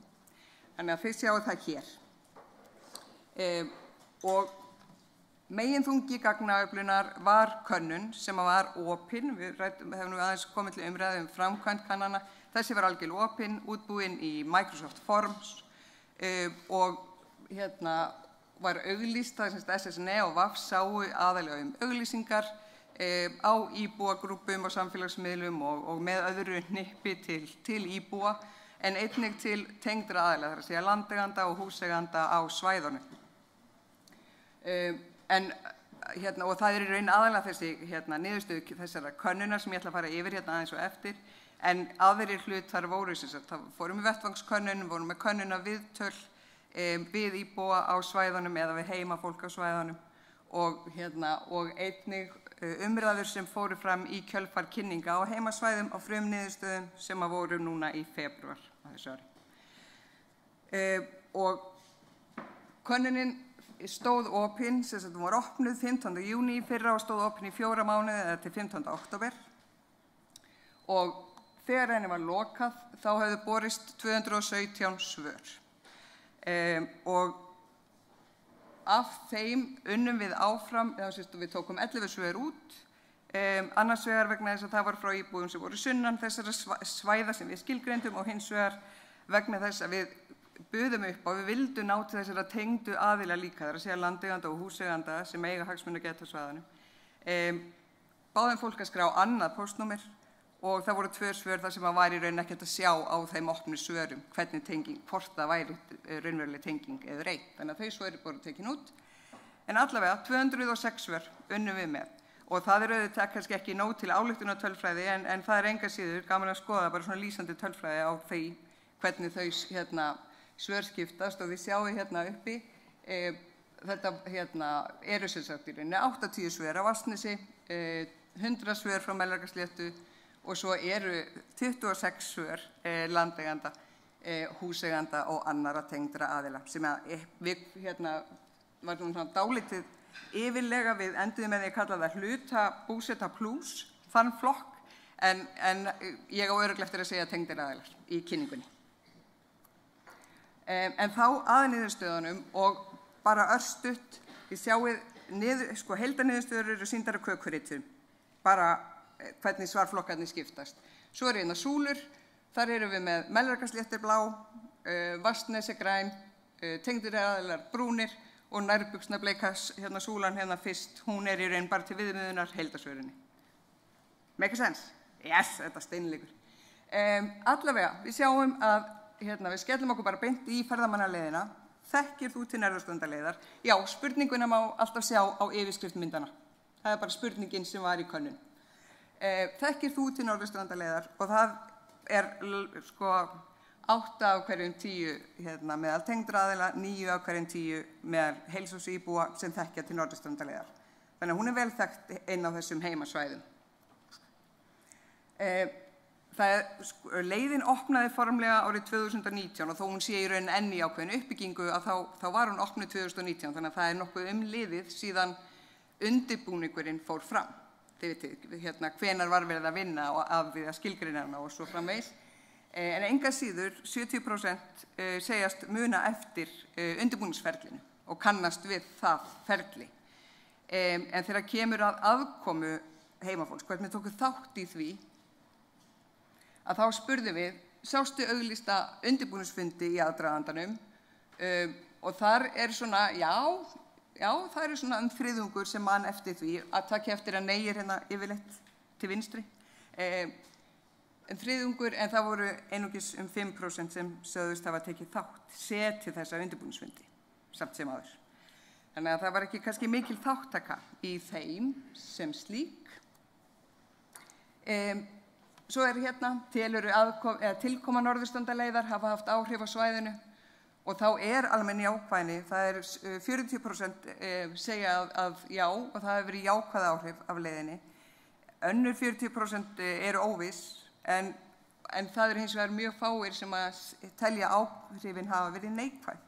Þannig að það er miklu meiri jákvæðni heldur en neikvæðni í gagnvart leiðinni á heimasvæðum.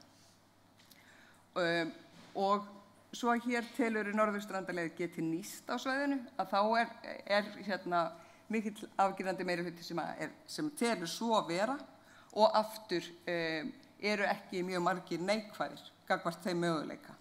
Aftur frekar að menn séu óvissir. Og ekkert rosalegu breytileiki þar inn á milli. Við spurðum í opinni spurningu hvernig fólk teldi að leiðin hefði og gæti nýst á svæðinu og þetta er bara niðurstöður, þetta er vond glæra en þetta er niðurstöður að þema greiningu á þeim svörum eða svona grúp greiningu á þeim svörum og þá er það í rauninni auglýsing fyrir svæðið og aukinn fjöldi ferðamanna auk þess sem sérstaklega á Vatnsnesi er talað ekki til lengt stoppi. En svo sjáum við að það er í rauninni tengdir aðilar, miklu frekar heldur en heilsásíbúar sem tala að þetta geti aukið þjónustustig og aukið tekjur innan sveitarfélaginu og verið gott fyrir sveitarfélagið, eða fyrir samfélagin, sem er dálítið athyglisvert. Heilsásíbúarnir eru meira uppteknir af fjöldanum og auglýsingu fyrir svæði. Hér við spurðum líka hver, ef einhver, ætti helst að stuðla að því að leiðin nýtist á heimasvæði. Og þá sjáum við að það er í rauninni ferðamála yfirvöld, viðkomandi sveitarfélög og Markaðsstofa Norðurland sem er eigandi og umsjónaraðili leiðarinnar sem fá þær hærri svörun heldur en heimafólki sjálft að þau ætla að taka til sín valdið til þess að nýta leiðina eða nýta tilkomu þessara leiðar til uppbyggingar á heimasvæði. En þó er helmingur sem að svarar því og aftur má sjá að þar eru það tengdir aðilar sem skora hæst þar og eru hærra heldur en heilsársíbúar sem er dálítið skemmtilegt í þessu samhengi. En færri hins vegar að tala einhverja svona utanaðkomandi óskilgreinda fjárfesta og mjög fáir eru óvissir og engin meðal tengdra aðila. Nú er þetta eins og þetta átt að vera. Við spurðum, hefurðu íhugað að byggja upp ferðaþjónustu á svæðunum? Og það er í kringu þriðjungur sem hefur gert það, 20% með tengdra aðila og við spurðum í svona fjölvalsspurningu lokaðri hvaða tegund ferðaþjónustu og hér eru auðvitað mjög fá svör á bakvið niðurstöðurnar. En mér er gaman að rýna í þetta enga síður og þar er það gisting sem skora hæst, þá sérstaklega á Vatnsnesi, þar sem að 80% hafa verið að velta fyrir sig gistingu. Afþreying og gisting skorar mjög svipað á Melrakkasléttu en afþreyingin umtalsvert lægra á Vatnsnesi. Færri velta fyrir sig veitingasölu eða annarri ferðaþjónustu nema þar er þó þriðjungur á sléttu sem að mjög forvitnilegt að vita hvað það verður. Svo önnur spurning hér. Hvað ef eitthvað, og þetta er lokuð fjölvaldsspurning aftur, hvað ef eitthvað telur þú vanta helst upp á í ferðaþjónustu á heimasvæði? Og það er við sjáum að það er meiri og fjölbreyttari afþreying, fleiri fjölbreyttari matsölustæður, kaffihús og aukið samstarf og svo lengri opnunartímar. Þetta skorar allt hátt. Það er eins og að mjög fáir sem telja að þjónustan sé hæfileg. Það er í rauninni, það er skortur á þjónustu á heimasvæði. En það sem er líka athyglisvert að sjá hér er í rauninni kannski tvennt. Það er annars vegar að við glæruna áðan, þar sem að flestir velta fyrir sér að byggja upp gistiþjónustu, að það er þó í raun það sem síst er talið vanta á svæðunum. Þannig að fólk er þá kannski, þetta er ekki svona einhver ekki hagræna vangaveltur út frá í rauninni svona þarfagreiningu heldur bara kannski hvað gæti ég gert sjálf sem íbúa á svæðinu.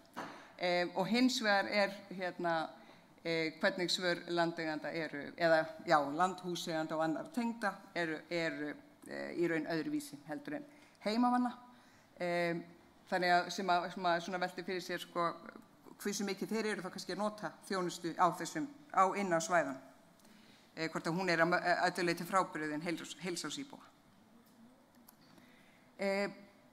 Svo spurðum við þetta er nú svona kannski svona kallast á við það sem hann var að sýna áðan, nema þetta er alveg niður á þessa staðbundu hér. Hvað finnst þér fjölda erlendra ferðamanna á svæðinu á sumrin, júní, júlí, ágúst, og þá sjáum við að hann er í rauninni svona nokkuð hæfilegur að mörgu leyti,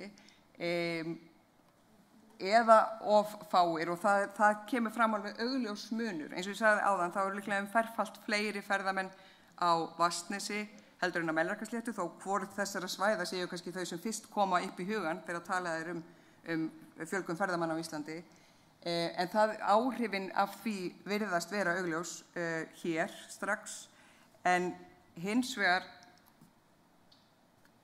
og hér erum við í rauninni með aðra árstíma, og þá sjáum við að þar er náttúrulega of fáir og allt of fáir sem skora langt hæst. En í báðum tilfellum eru allt of margir eða of margir sem koma fram í svörunum, þá sérstaklega á Vatnsnesi.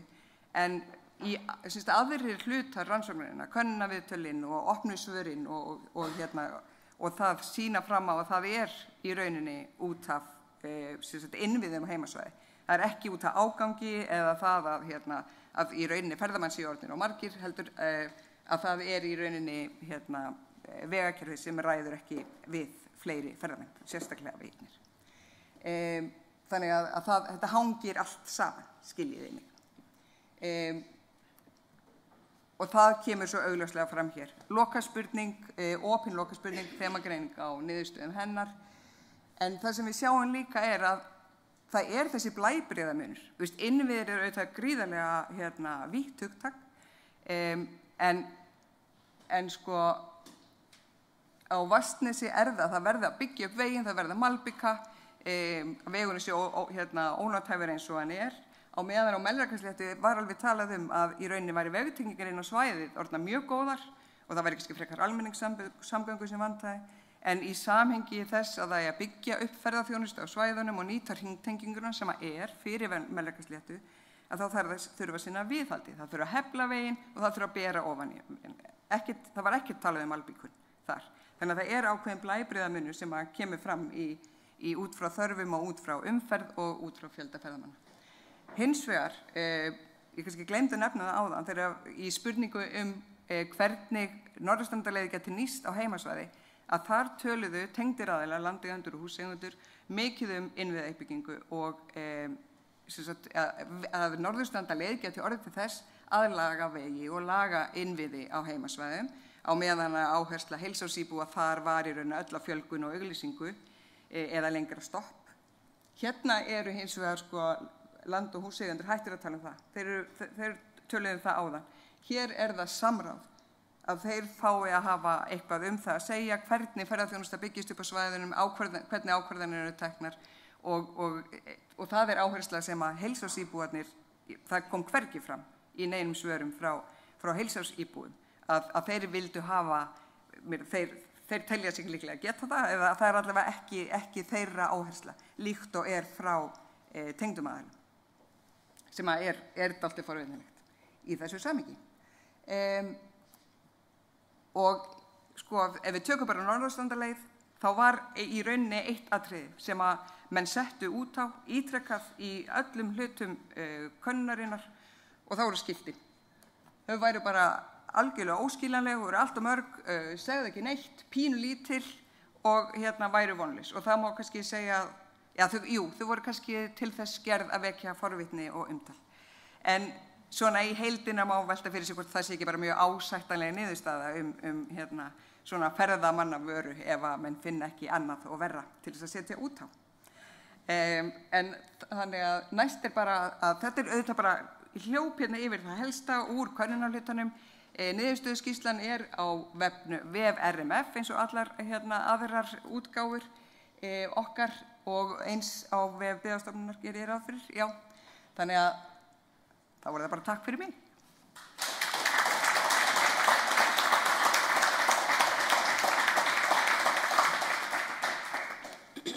Bestur þakkir, Þórný.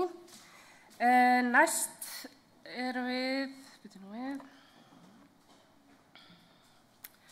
Næst kemur Þorkell Stefánsson, sérfræðingur á þróunarsviði Byggðastofnunar og ætlar að segja eitthvað frá þjónustukönnun Byggðastofnunar.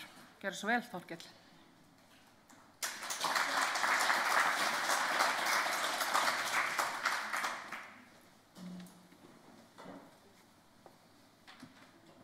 Komið sæl. Byggðastofnun hefur það hlutverk samkvæmt lögum meðal annars að skoða stöðu byggðanna landið allt með gagnaöflun og rannsóknum. Og mín vinna í Byggðastofnun gengur svolítið mikið út á þessa gagnaöflun, þessar rannsóknir og svo framsetningu niðurstaðana úr þessu öllu saman á vefnum, til dæmis í mælaborðinu, en svo líka skýrslum ýmiss konar. Ég ætla að segja frá þjónustukönnun sem var framkvæmt 2024 og fór fram í, ég segi ykkur hvenær fór fram á eftir það stendur á glærunni. En ég fjallaði aðeins áðan annan hluta þessar könnunar á fundinum með landshlutasamtökunum og það voru þær spurningar sem snúað viðhorfi íbúa til þjónustu, en nú ætlum við að skoða hvert íbúar sækja þjónustu og einblína svolítið á Austurland vegna þess að þetta heilmikið af gögnum og við erum ekki búin að vinna úr þessu og það ógerningur að segja frá þessu öllu á 15 mínútum. Svo væri það líka bara svona upptalning eins og veðurfréttirnar eða eitthvað svoleiðis. Bara segja staðinn, segja það helsta þaðan, fara svo á næsta. Ég gerir smá að því en ég fer ekki yfir allt land. En fyrst og fremst þessi kynning bara ætluð til þess að segja frá þjónustukönnuninni, að við höfum gert hana og til að hvetja ykkur til þess að fylgjast með þegar við gefum síðan eitthvað út úr þessu og hvetja okkur síðan til að láta ykkur hafa gögnin svo þið getið unnið meira með þetta sjálf og byrt sjálf og gert bara rosa mikið við þetta. Könnunin hefur verið framkvæmd áður, það var 2017 og þá könnun kom út skýrslur sem eru ennþá til á heimasíðu Byggðastofnunar. En á þessu sinni var hann framkvæmd í júní og nóvember 2024 og var svona eiginlega gerð í 2 hlutum. Maskína gerði framkvæmdi rannsóknina fyrir Byggðastofnun og svona helmingur af svörunum fékkst með því að Maskína sendi á þjóðgáttina sína bara þessa könnun, sendi út á fólk sem í þjóðgáttinni og viljugt til þess að svara könnunum og það var þá reynt að fá svarendur allt land til að svara henni og reynt að fylla upp í svona kvóta sem var fyrir hvert svæði. Og við gerðum okkur vonur að ná til allra svona þjónustu svæða en það gekk ekki alveg öllum tilfellum. En svo var annar hluti sem var svona bara opinn hlekkur en það þurfti að skrá sig inn með rafrænum skilríkjum. Eitt sem var gert í þeim hluta var líka að gera svona kort þar sem að fólk gat skannað inn QR-kóða og farið þannig inn á könnunina. Og í þessum hluta fengum við góða aðstoð frá Landshlutasamtökum sveitarfélaga við gagnaöflun og þökkum þeim kærlega fyrir þá aðstoð. Og þetta 7.000 svör og helmingur fékkst úr hvorum hluta. Þetta síðan greint helst eftir bara eins litlum svæðum og mögulegt eða svona þjónustusvæðum og það svona kannski svæði sem hafa sama þjónustukjarna, eru svona landfræðilega misstór reyndar sko. Og við erum svona hér bil tilbúin til að lofa því að það verði gefnar út niðurstöður úr þessu öllu saman árið 2025. Fínt að setja smá svona pressu á sjálfan sig með þetta. Og þetta verði komið inn í mælaborð Byggðastofnunar líka. Við höfum eina könnun inn í mælaborðinu núna sem íbúkönnun sem Vífill Karlsson stýrði. Hvet ykkur líka til að kíkja á það. Það svona skemmtilegt viðfangsefni að koma könnunum inn í þetta mælaborða viðmót sko. Það aðeins öðruvísi uppsetning á þeim heldur en svona öðrum gögnum sem við erum með. En í þjónustukönnuninni þetta svona helsti flokkur spurninga. Það bakgrunnurinn, kyn, aldur, búseta, menntun og allt svona sem þið þekkið því tengt. Við erum með tekjur, starf, fjöldi á heimili. Svo það sem ég ætla að fjalla hér fyrir Austurland eða svona aðalega Austurland. Tíðni og staðsetning þjónustusóknar og þetta 31 þjónustuþáttur þannig að það ekki séns að ég sé að tala þá alla en ég prófaði að taka saman bara eina tölu fyrir þjónustusókn frá hverju svæði þannig að ef einhver að sækja einhverja þjónustu þá telur það sem einn þannig að auðvitað þá algeng þjónusta eins og dagvöruverslun, bakarí, sundlaugar, eitthvað svona það sem að telur mest en svo líka inn í þessu þjónusta eins og sérfræðilæknar veitingahús, póstþjónusta, bifreiðaþjónusta og það spurt hversu oft þú svarandi nýtir þessa þjónustu á annarkvort 30 daga tímabili ef þetta algeng þjónusta eða á ári ef þetta svona sjaldgæfari þjónustuþættir og svo hvert viðkomandi fór síðast eða hvar hann notaði þessa þjónustu síðast og svo var líka svona opin spurning þá var fólki gefinn kostur á því að skrifa inn einhverja þjónustuþætti sem það notaði líka en voru ekki í okkar upptalningu og jafnvel var það að skrifa aftur eitthvað sem við töldum reyndar upp en svona bara aðeins öðruvísi. Þetta eigum við eftir að vinna og segja ekkert það hér. Svo náttúrulega ánægja með þjónustu á þínu nærsvæði, þá þjónustunni á nærsvæði svaranda gefin einhvern á bilinu 1-10 væntingar til breytinga á 17 þjónustuþáttum þar að segja hvort að sá þjónustuþáttur muni breytast til betri eða verri vegar á næstu 2-3 árum og svo opna spurningar hvaða þjónustu þarf helst að efla, hvaða þjónustu fólk óttast mest að missa og skerðing og missir á hvaða þjónustu myndi hafa mest áhrif á búsetuna þeirra. Svo var líka líkur á að flytja á næstu 2-3 árum og við vorum líka að greina atvinnusókn í þessari könnun. Þar að segja ef að fólk var að vinna utan heimilis eða svona utan síns nærsvæðis, hversu ofta væri að fara til vinnu og hvar sá vinnustaður væri, og út úr því getum við greint einhverja svona vinnusókn á milli svæða. Já, þetta græna var bara til að segja hvað ég ætlaði mest að fjalla restin af þessari kynningu. Þetta svona dæmi framsetningu. Hér búið að setja niðurstöður reyndar úr könnuninni 2018 inn í mælaborðin, eða svona mælaborðumhverfið sem ég að nota heitir Tableau, og þar hægt að setja svona hluti upp á kort og gera þetta svona aðeins áhugaverðara heldur en þetta væri bara að birta þessar töflur hérna hægra megin. Og þetta sem við erum að horfa núna svona heildarþjónustusókn. Þetta öll tilvik af einhvers konar þjónustu sem var nefnd í þessum 31 lið, og hversu stórt hlutfall af þeirri þjónustusókn innan svæðisins, sem skilgreint svona til bráðabirgða. Kannski verður þetta að loka skipting landsins í þjónustusvæði. Það þurfti sums staðar að sameina svæði eða setja þau saman í eitt ef það voru of fáir svarendur á einhverju svæði, og við neyddumst til að gera það hérna meðal annars með Breiðdalsvík og Stöðvarfjörð, og Grímsey og Hrísey eru saman og eitthvað fleira svona.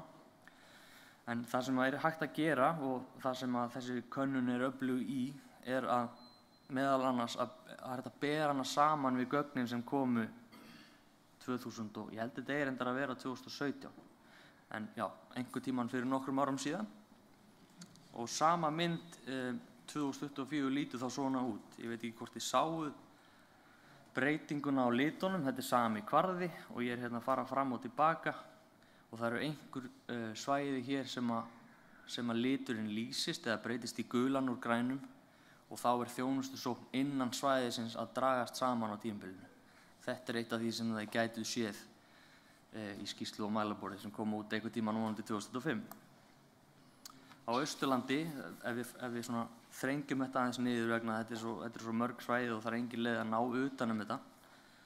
Á Austurlandi þá þetta svona 2017, svona 2024, og svæðin sem að lýsast hérna eru kannski fyrst og fremst minni staðirnir í Fjarðabyggð, sem þar sem þjónustusóknar hlutfallið innan svæðisins að lækka. En á Reyðarfirði þá hækkar það til dæmis úr 81% upp í 84%. Annars staðar í Fjarðabyggð lækkaði það Seyðisfirði og Borgarfirði, sem ég neyddist til að taka saman, út af því að það voru að fá svör frá Borgfirðingum.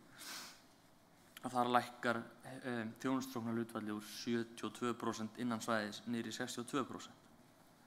Síðan mjög sniðugt í þessu mælaborða umhverfi að það hægt að búa til svona línur sem eiga þá að lýsa þjónustusókninni á milli svæða, og við förum hérna bara niður Austurland bara til að skoða svona heildarþjónustusóknina á hverjum stað fyrir sig. Hér höfum við Vopnafjörð, og þar línurnar bara til Egilsstaða og Akureyrar, og við sjáum að þjónustusókn til Akureyrar frá Vopnafirði samkvæmt þessari könnun meiri heldur en til Egilsstaða, meiri til Akureyrar heldur en Egilsstaða. Það getur til dæmis verið út af flugsamgöngunum hann á milli eða einhver öðrum ástæðum. Og svo sjáum við hérna á töflunni hægra megin, þetta þá 262 tilvik þjónustusóknar á hvern íbúa á ári, og svo hvernig þessi tilvik skiptast niður. Flest eru náttúrulega innanbæjar á Vopnafirði, og það búðin. Þetta fólki á Vopnafirði að fara í, hvað heitir það nú? Myndið í dag, Kauptún, til þess að kaupa sér helstu nauðsynjar. Og það sundlaugin upp í Selódal sem fær þarna 11%, og svo framvegis, og fólk fer líka til Akureyrar til að kaupa í matinn í lágvöruverslun, og það sama á við Egilsstaði. Svo eru náttúrulega miklu fleiri þjónustuþættir sem komust ekki inn á þessa mynd. Hér þarf að segja allt póstnúmeri 700 og svo 701. Það bara næstum allt inn á Egilsstöðum, nema það bara pínulítill hluti sem á höfuðborgarsvæðinu, og enn minna niður á Austfirði, eða sérst niður í Fjarðabyggð. Það var pínulítið áhugavert að það væri meira til höfuðborgarinnar heldur en niður á til dæmis Reyðarfjörð. Og hér sjáum við það sem Egilsstaðabúar og héraðsbúar eru mest að gera. Það verslun og sund, líkamsrækt, það apótekið. Þjónustusókn til Reyðarfjarðar minnkaði meira sér á milli kannana. Nei, hún jókst, ég er að ljúga þessu. Það er hérna úr 0,4% upp í 1,1%, þannig að það er þó að skána. Getum sagt það þannig bara. Seyðisfjörður Borgarfjörður, þar er þetta innanbæjar hlutfall 62% og 29% til Egilsstaða. Og það sem að fólk gerir helst á til Egilsstaða, það er að fara í matvörubúðirnar, apótekin, byggingarvöruverslun, sundlaug, en innanbæjar þá er það dagvöruverslunin, sundlaugin, apótekið, líkamsrækt og svo framvegis. Norðfirðingar eru með 79% það bil þjónustusóknar, þar að segja að þeir allt er tekið saman innanbæjar í Neskaupstað, 12% til Reyðarfjarðar og tæp 6% til Egilsstaða. Þjónustusókn í Neskaupstað sjálfum lækkaði milli kannana úr 86% í 79%. Mesta breytingin í matvöru, hérna er ég bara að skrifa eitthvað sem ég skil ekki sjálfur einu sinni. En þjónustusókn til Reyðarfjarðar jókst úr 4,3% í 12,2% og það var þá helst matvara og bakari sem að tikkaði þar inn. Þjónustusókn til Egilsstaða jókst úr 3,8% í 5,8% og það var helst matvara sem að kom þar til sögunar. Nú Eskifirði, þar hefur þjónustusókn innanbæjar lækkað ansi mikið úr 62% í 51% og mest breyting í matvöru. Og hvað er ég að skrifa hérna? 37% þjónustunar, já, niður í 20%. Já, 37% þjónustunar sem að Eskfirðingar notuðu var dagvöruverslun innanbæjar en hún lækkaði niður í 20%. Nú skil ég hvað ég var að skrifa þann daginn. En þjónustusókn til Reyðarfjarðar jókst úr 25% í 33,4% og það var fyrst og fremst matvara og bakari, alveg eins og í Neskaupstað. Þjónustusókn til Egilsstaða jókst úr 5% í 10,5% og það var mest matvara líka. Og Reyðarfjörður, það er svona aðeins, þeir eru að sækja hana lengra, þeir eru með höfuðborgarsvæðið inni sem 2,4% en 84% var innanbæjar og þeir fara helst til Egilsstaða til að fara í dagvöru og byggingarvöruverslun. Það eru ekki lengur byggingarvöruverslanir á Reyðarfirði en voru áður. Og svo þurfa það að fara til Eskifjarðar í sund. En þjónustusókn til Eskifjarðar minnkaði samt úr 7,9% í 3,3%. Þau eru bæði að fara minna í sund og svo minna í líkamsrækt til Eskifjarðar. Þjónustusókn til Reyðarfjarðar hækkaði úr 81% í 83% og það er fyrst og fremst bakari, já, inn á Reyðarfirði, ekki til Reyðarfjarðar. Það er fyrst og fremst bakari sem að eykst þarna og svo líkamsrækt. Tíðni á þessu tvennu innan svæðisins jókst. Fáskrúðsfjörður, þar breytist þjónustusóknin úr 57% innanbæjar í 54%, þannig að það lækkar ekki mjög mikið. Þjónustusókn til Reyðarfjarðar jókst eiginlega bara jafnmörg prósentustig. Þetta eru svona fór úr 27% upp í 30% og það er fyrst og fremst lágvöruverslunin sem að telur þar. Það sem þau gera innanbæjar er dagvöruverslun, líkamsrækt, vínbúð, bókasafn, sund og pósthús og á Reyðarfirði þá er það dagvöruverslun, apótek, bakari og smá til Egilsstaða líka til að kaupa matinn. Stöðvarfjörður og Breiðdalsvík sem virðist þurfa því miður að sameina í eitt svona, eða hafa sem eitt þjónustusóknarsvæði. Það sem þau gera innan svæðisins, það var mest tíðni í líkamsrækt þar, vel gert hér. Dagvöruverslun, það stutt síðan að dagvöruverslunin á Stöðvarfirði lokaði sem minnir mig Brekkan, þannig að það er ástæðan fyrir því kannski að þjónustusóknin innan svæðisins er að svona litlu leyti dagvöruverslun. Hvað segi ég þróunina? Hún lækkaði úr það bil 50% innan svæðis niður í 39% og það er fyrst og fremst dagvöruverslun sem að veldur því og þá myndi maður giska að það væri fyrst og fremst á Stöðvarfirði vegna þess að hér á Breiðdalsvík er enn þá dagvöruverslun. Þjónusókn til Reyðarfjarðar jókst úr 16% upp í 29% og það lágvöruverslun, apótek, bakarí og vínbúð sem að hækka þar töluvert og þjónusókn til höfuðborgarsvæðisins lækkaði.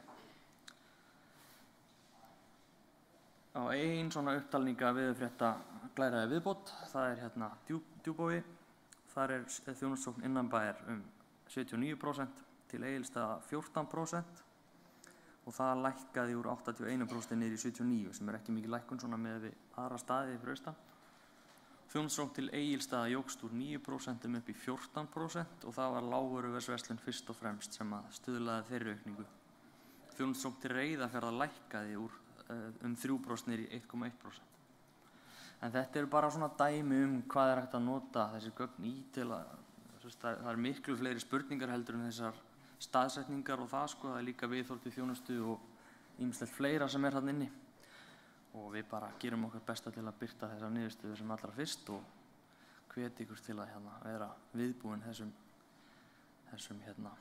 tímamótaverkum, nei ég segi svona þessum skýrslum og mælaborðum sem að við setjum inn á vefinn okkar vonandi 2025.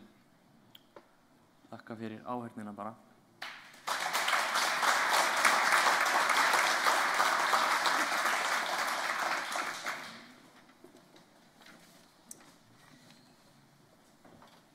Við þökkum Þorkeli kærlega fyrir, góða yfirferð og gott erindi.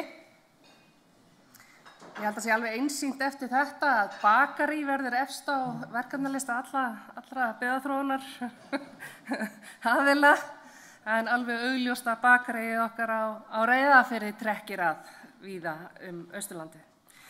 En ég ætlaði næst að fá að segja ykkur aðeins frá Fjarðabyggð og eins og svo margir sem búin að koma hérna upp í dag, var svona veltaði fyrir mér, hvað á maður að koma með í þennan hóp sem að þannig sé veit allt. Hann vel inn í byggðaþróunarmálum, þekkir landshlutana mjög vel og samfélagið. Þannig að þið verðið bara una með þess ef að ég að segja eitthvað sem þið hafið heyrt 1000 sinnum áður, eða vonandi kannski kem með eitthvað nýtt. En samfélagið okkar hérna í Fjarðabyggð, ég nú með aðeins aðra tölur heldur en þarnar. En það ekki að því að ég ætlaði ekki að nota mælaborð Byggðastofnunar, það bara telur miklu betur inn á þjóðskrá. Við erum fleiri þar. En samkvæmt þjóðskrá þá erum við rúmlega 5.400 íbúar í Fjarðabyggð og erum tiltölulega ungt samfélag af því að það var verið að ræða hérna áðan aldursdreifingu með tilliti til ferðaþjónustu, það sem Þórður var að segja frá áðan. Þá alveg rétt að svona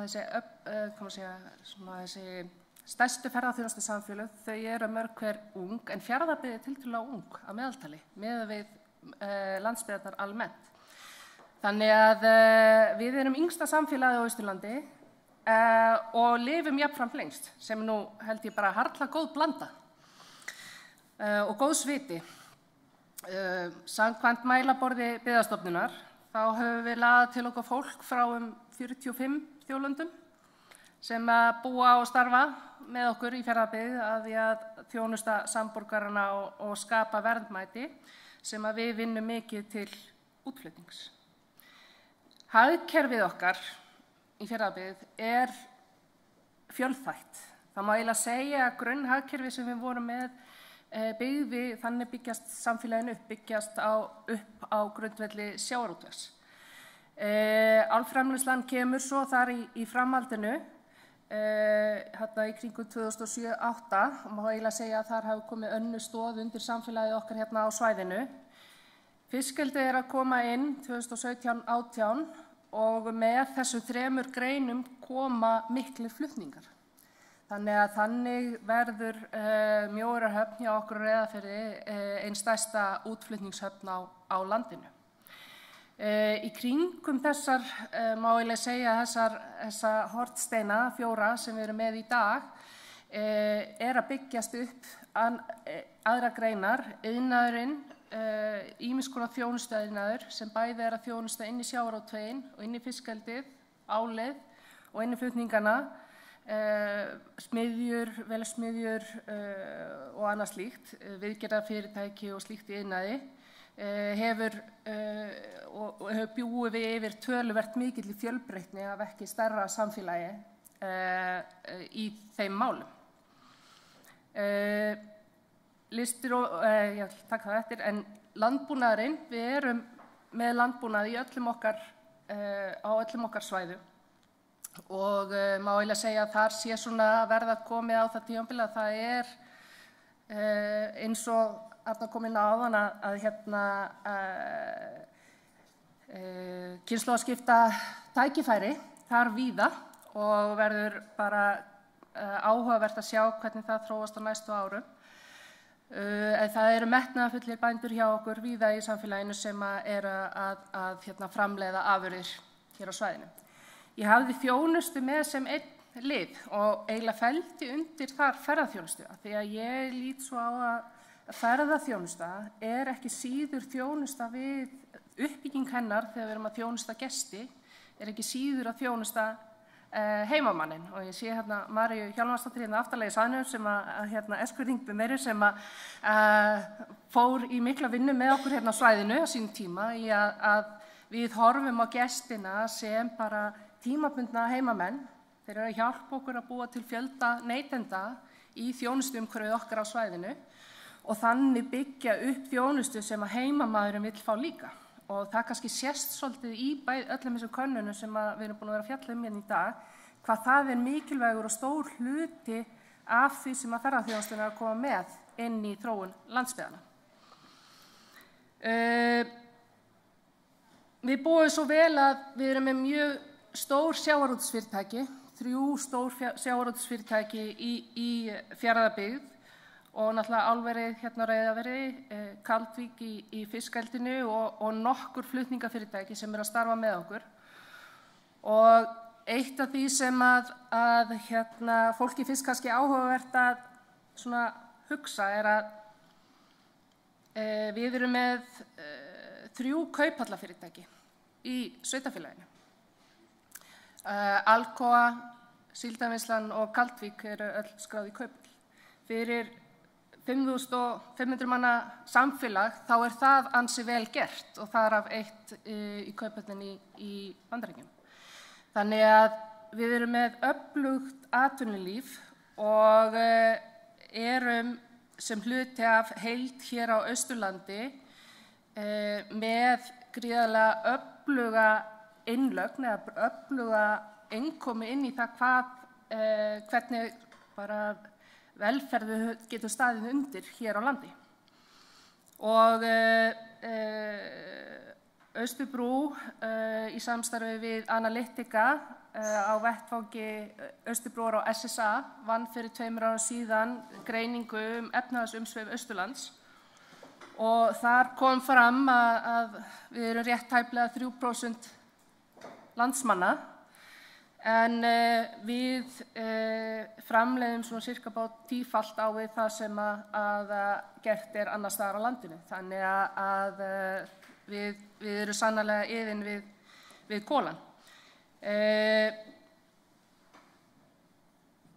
En af hverju getum við unnið svona, erum með þessar öflugu greinar, náttúrulega fyrst og fremst það að við búum að því að liggja vel að sjó, sem samfélag, og vel að Evrópu og helstu flutningaleiðum til Evrópu og flutninganeti sem við höfum aðgengi að býr til aðgengi að mörkuðum sem eiginlega grunnurinn undir verðmætasköpunina sem við erum að vinna að geta nálgast markaðina hratt og vel með þær afurðir og þær vörur sem við erum að framleiða.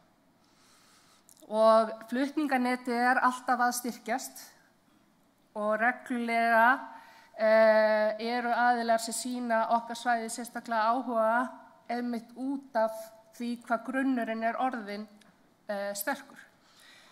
Við höfum tekist á við stór verkefni, við höfum leyst stór verkefni, tekið á móti nýjum atvinnugreinum, hvort sem það álverið á sínum tíma eða fiskeldi núna eða fleiri atvinnugreinum. Og það hefur bara gengið nokkuð vel hjá okkur að bæði að virkja vinnumarkaðinn þannig að nýjar atvinnugreinar komast vel inn í umhverfið. Ein af þeim atvinnuþróunarverkefnum sem verið að vinna að núna svokallaður Orkugarður Austurlands og þar verið að vinna með það að halda áfram að tengja, nýta þá grunnþætti sem við erum þegar komið með í samfélaginu og þar verið að horfa þá til þess að nýta orku til þess að framleiða vetni sem úrverður ammóníak sem þá nýtt til sem eldsneyti á skip. Og það þannig þegar eldsneytisnotkun Austurlands nýtt, rýnd, jarðefniseldsneytisnotkun, að þá lang stærsti hluti þess nýttur af skipakostinum sem við erum með hér á Austurlandi.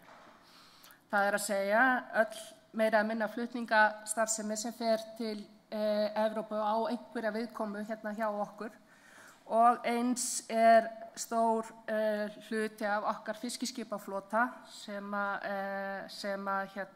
með heimilisvesti hjá okkur. Þannig að það svona röksrétt næsta skref að hugsa til þess að Ísland væri búið að setja sér markmið í tengslu við orkuskipti og þá væri rökrétt fyrir okkur að horfa í þá átt að horfa til skipaeldsneytis. Það væri einfaldlega eldsneyti, það jarðefnaeldsneyti sem við notum hvað mest. Og nú verið að vinna þessu og bara í sínu réttaferli.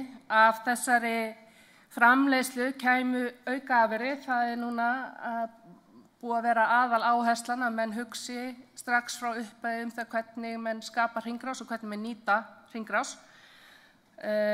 hringrásina og í þessu skapast aukaafurðir eins og varmi og þá verið að horfa til þess að sá varmi gæti nýst meðal annars annarkvort til hitunar. Við erum að stærstum hluta til kalt svæði.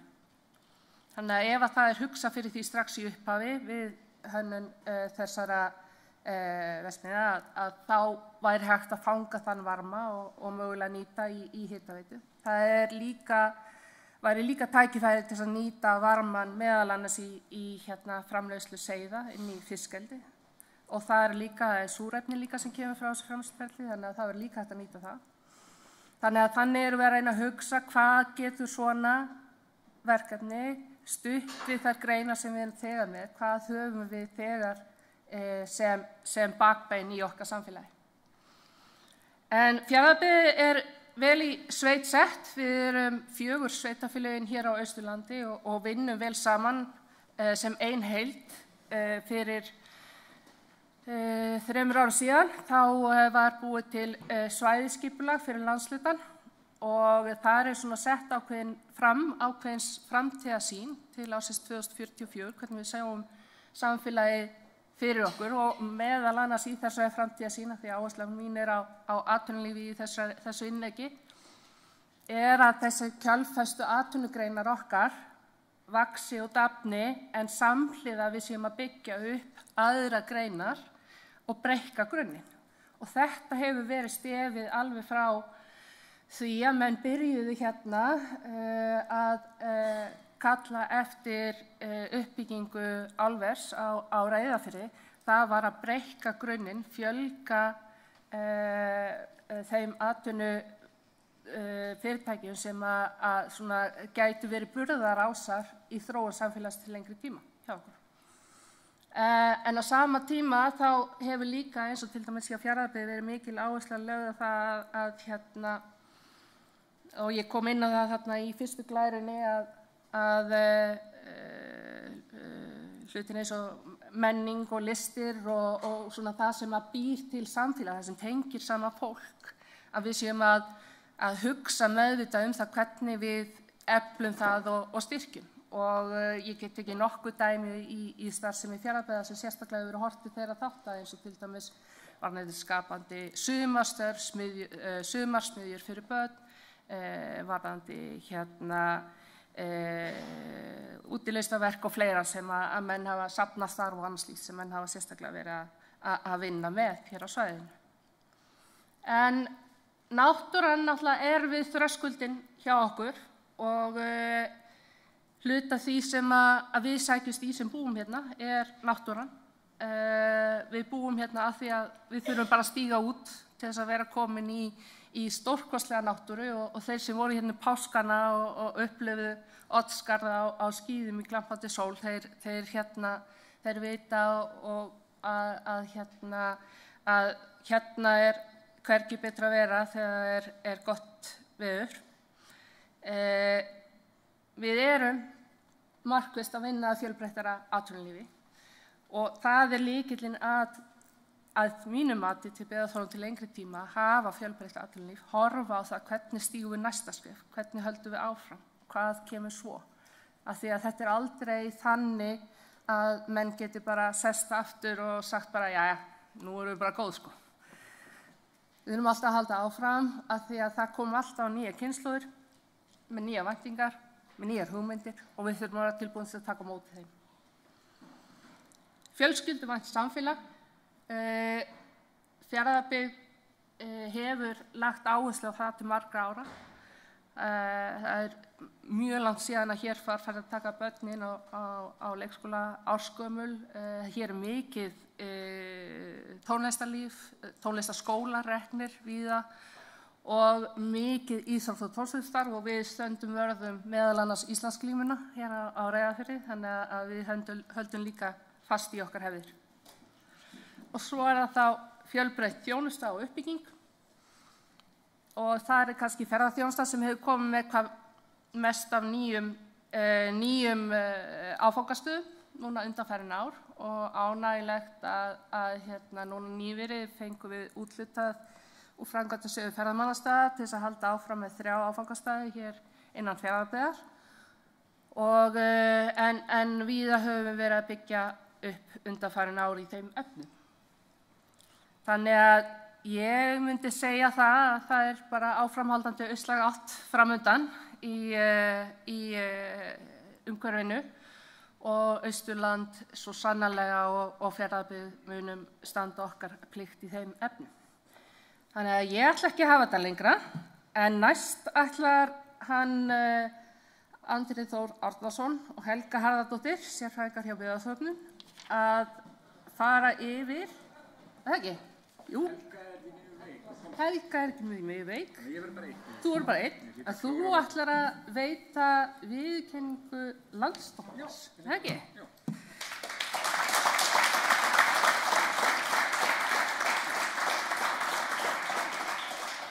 Það enga tölvu. Góðan daginn, en ég ætla að veita Landsstólpanum í þetta ár. En Landsstólpinn samfélagsviðurkenning Byggðastofnunar, viðurkenning sem Byggðastofnun veitir árlega á ársfundi sínum. Landsstólpinn nú afhentur í 14. sinn, en hann var afhentur í fyrsta skipti árið 2011. Viðurkenningan ætlað að vekja athygli á því góða og fjölbreytta starfi sem unnið og fer fram í landsbyggðunum.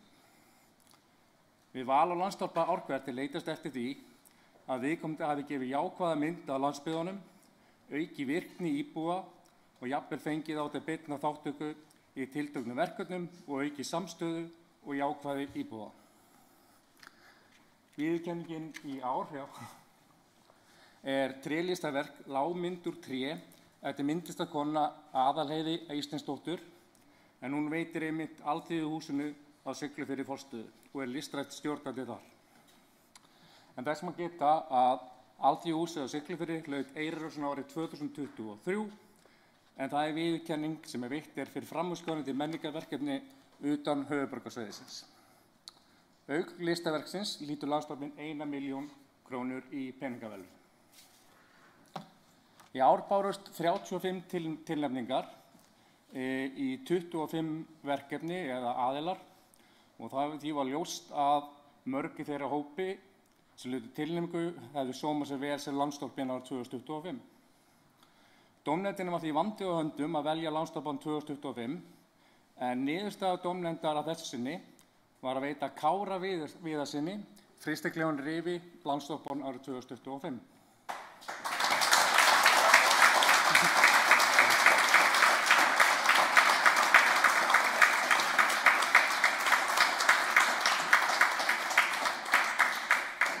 Kári stofnandi og eigandi frystiklefans á rifi að hann nam leiklist við Rose Bruford College í London og útskrifast þar árið 2019.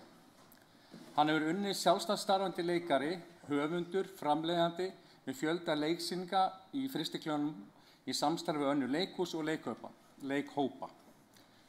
Auk þess að hann staðið fyrir ýmsum öðrum viðburðum á Hellissandi og rifi í gegnum frystiklefan. Þar má nefna til dæmis tónlistahátíðina Tenerife, götulistahátíðina Hellissandur Street Art Festival, þar sem hús allan Hellisstand hafa verið skreytt listaverkum.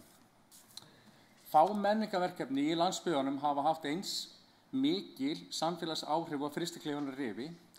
Kári Viðarsson hefur með stofnun menningarmiðstöðvarinnar sýnt fram á hvað listir og faglegt menningarstarf getur haft öflugt áhrif á byggðaþróun í landsbyggðunum. Áhrifin hafa verið svo jákvæð að í daglegu tali rætt frystiklefa áhrifin og gjarnan ber nafn Kára og frystiklefans á góma þegar rætt menningarstarf í landsbyggðunum og færa má rök fyrir því að menningarlíf, mannlíf og atvinnulíf hafa orðið mun fjölbreyttara á Vesturlandi með tilkomu og starfsemi frystiklefans og laðað að fjölda gesta og nýbúa. Byggðastofnun því mikill heiður að veita Kára Viðarssyni samfélagsviðurkenninguna í ár og óskuðu Kára innilega til hamingju með Landsdóppann. Leið vonast við til að viðurkenningin verði öðrum hvatning láta drauma sína ræta og finna ástríðu sinni farveg að nákvæmlega þeim stað sem þeir kjósa hvar sem á landinu. Framtíðarsýn Byggðastofnunar blómleg byggð land allt á því einkar vel við í dag. Við viljum biðja Kára að koma hér upp og veita viðurkenningu og biðjum alla að standa upp og heiðra Kára og frystiklefann og rifi með lófaklapp.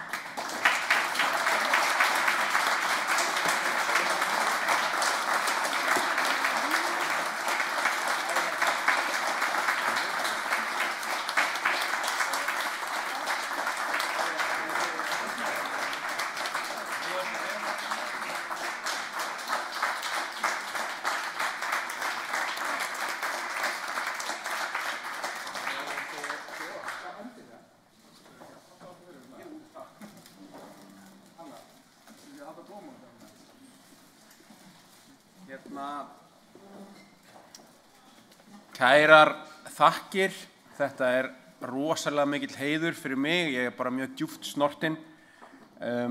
Hjalti spurði mig í bílnum í gær hvort ég væri ekki búinn að plana að segja eitthvað sem ég var sjálfsögðu ekki búinn að gera.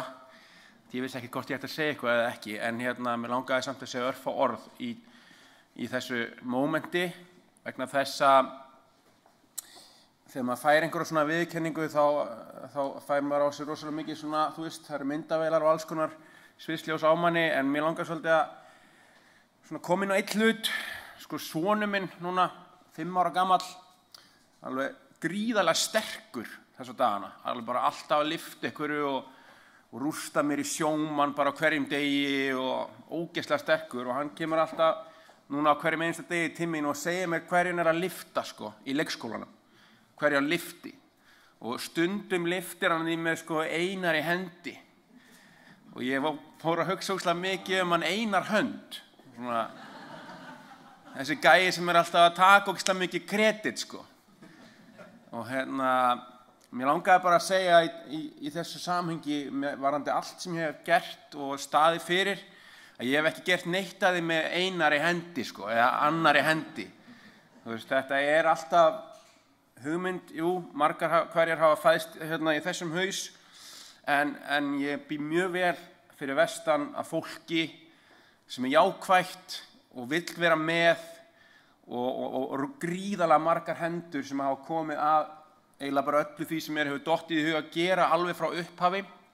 Mér langaði bara svolítið að fá að tileinka þessi verðlaun bara samfélaginu mínu í heild sinni fólkinu fyrir vestan í Snæfellsbæ sem að bakkar þetta upp og hefur trú og vill vera með þó að hlutirnir í upphafi virðist oft koma út mér eins og þetta sé einhver fáránlega kjaftaði sko, þá á endanum þá hefur þetta alltaf neginn hafist og mér finnst að þegar eitthvað svona kemur inn á borð til manns að þetta sé okkar allra í okkar samfélagi, þetta eru verðlaunin okkar allra, finnst mér, og mér langar bara að taka það mjög skýrt fram. En ég þakka kærlega fyrir mig, þetta búið að vera mjög yndislegt að fá að vera hérna, dýrlegt að vera hérna í Breiðdalsvík, ógeðslega góð stemming og greinilega alveg frábær hópur af fólki hérna hjá Byggðastofnun og okkur í þessari kreðsu hérna, bara yndislegt og ég ætla bara að fara í þetta bakari hérna í Reyðarfirði á leiðinni heim og bara með bros á vör og mikið þakklæti. Takk hérlega.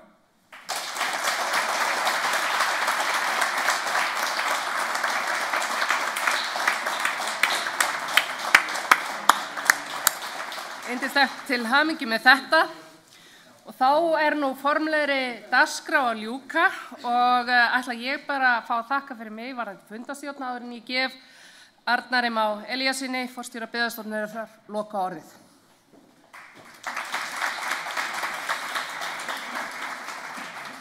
Já, takk Jóna. Ég veit að það eru margir sem eiga langa heimferð fyrir höndum, þannig ég ætla að hafa þetta mjög stutt.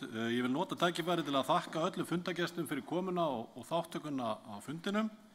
Sérstaklega þakkir fá vitalega fyrirlesarar fyrir sín erindi og heimamenn fyrir einstaka gestrisni, það búið að fara einkar vel okkur hér í gær og í dag og að ógleymdri Jónu Árnýju bæjarstjóra og fundarstjóra. Og áður en í slít fundinum þá vil ég líka þakka fráfarandi stjórnarmönnum innilega fyrir þeirra störf og gott samstarf. Á milli stjórnar og starfsfólks Byggðastofnunar hefur ríkt mikið traust, samheldni og sameiginleg sýn á tilgang og hlutverk Byggðastofnunar sem einkar mikilvægt og ekki sjálfgefið. Á þessu sögðu segi ársfundi Byggðastofnunar slitið og óska ykkur öllum góðrar heimferðar.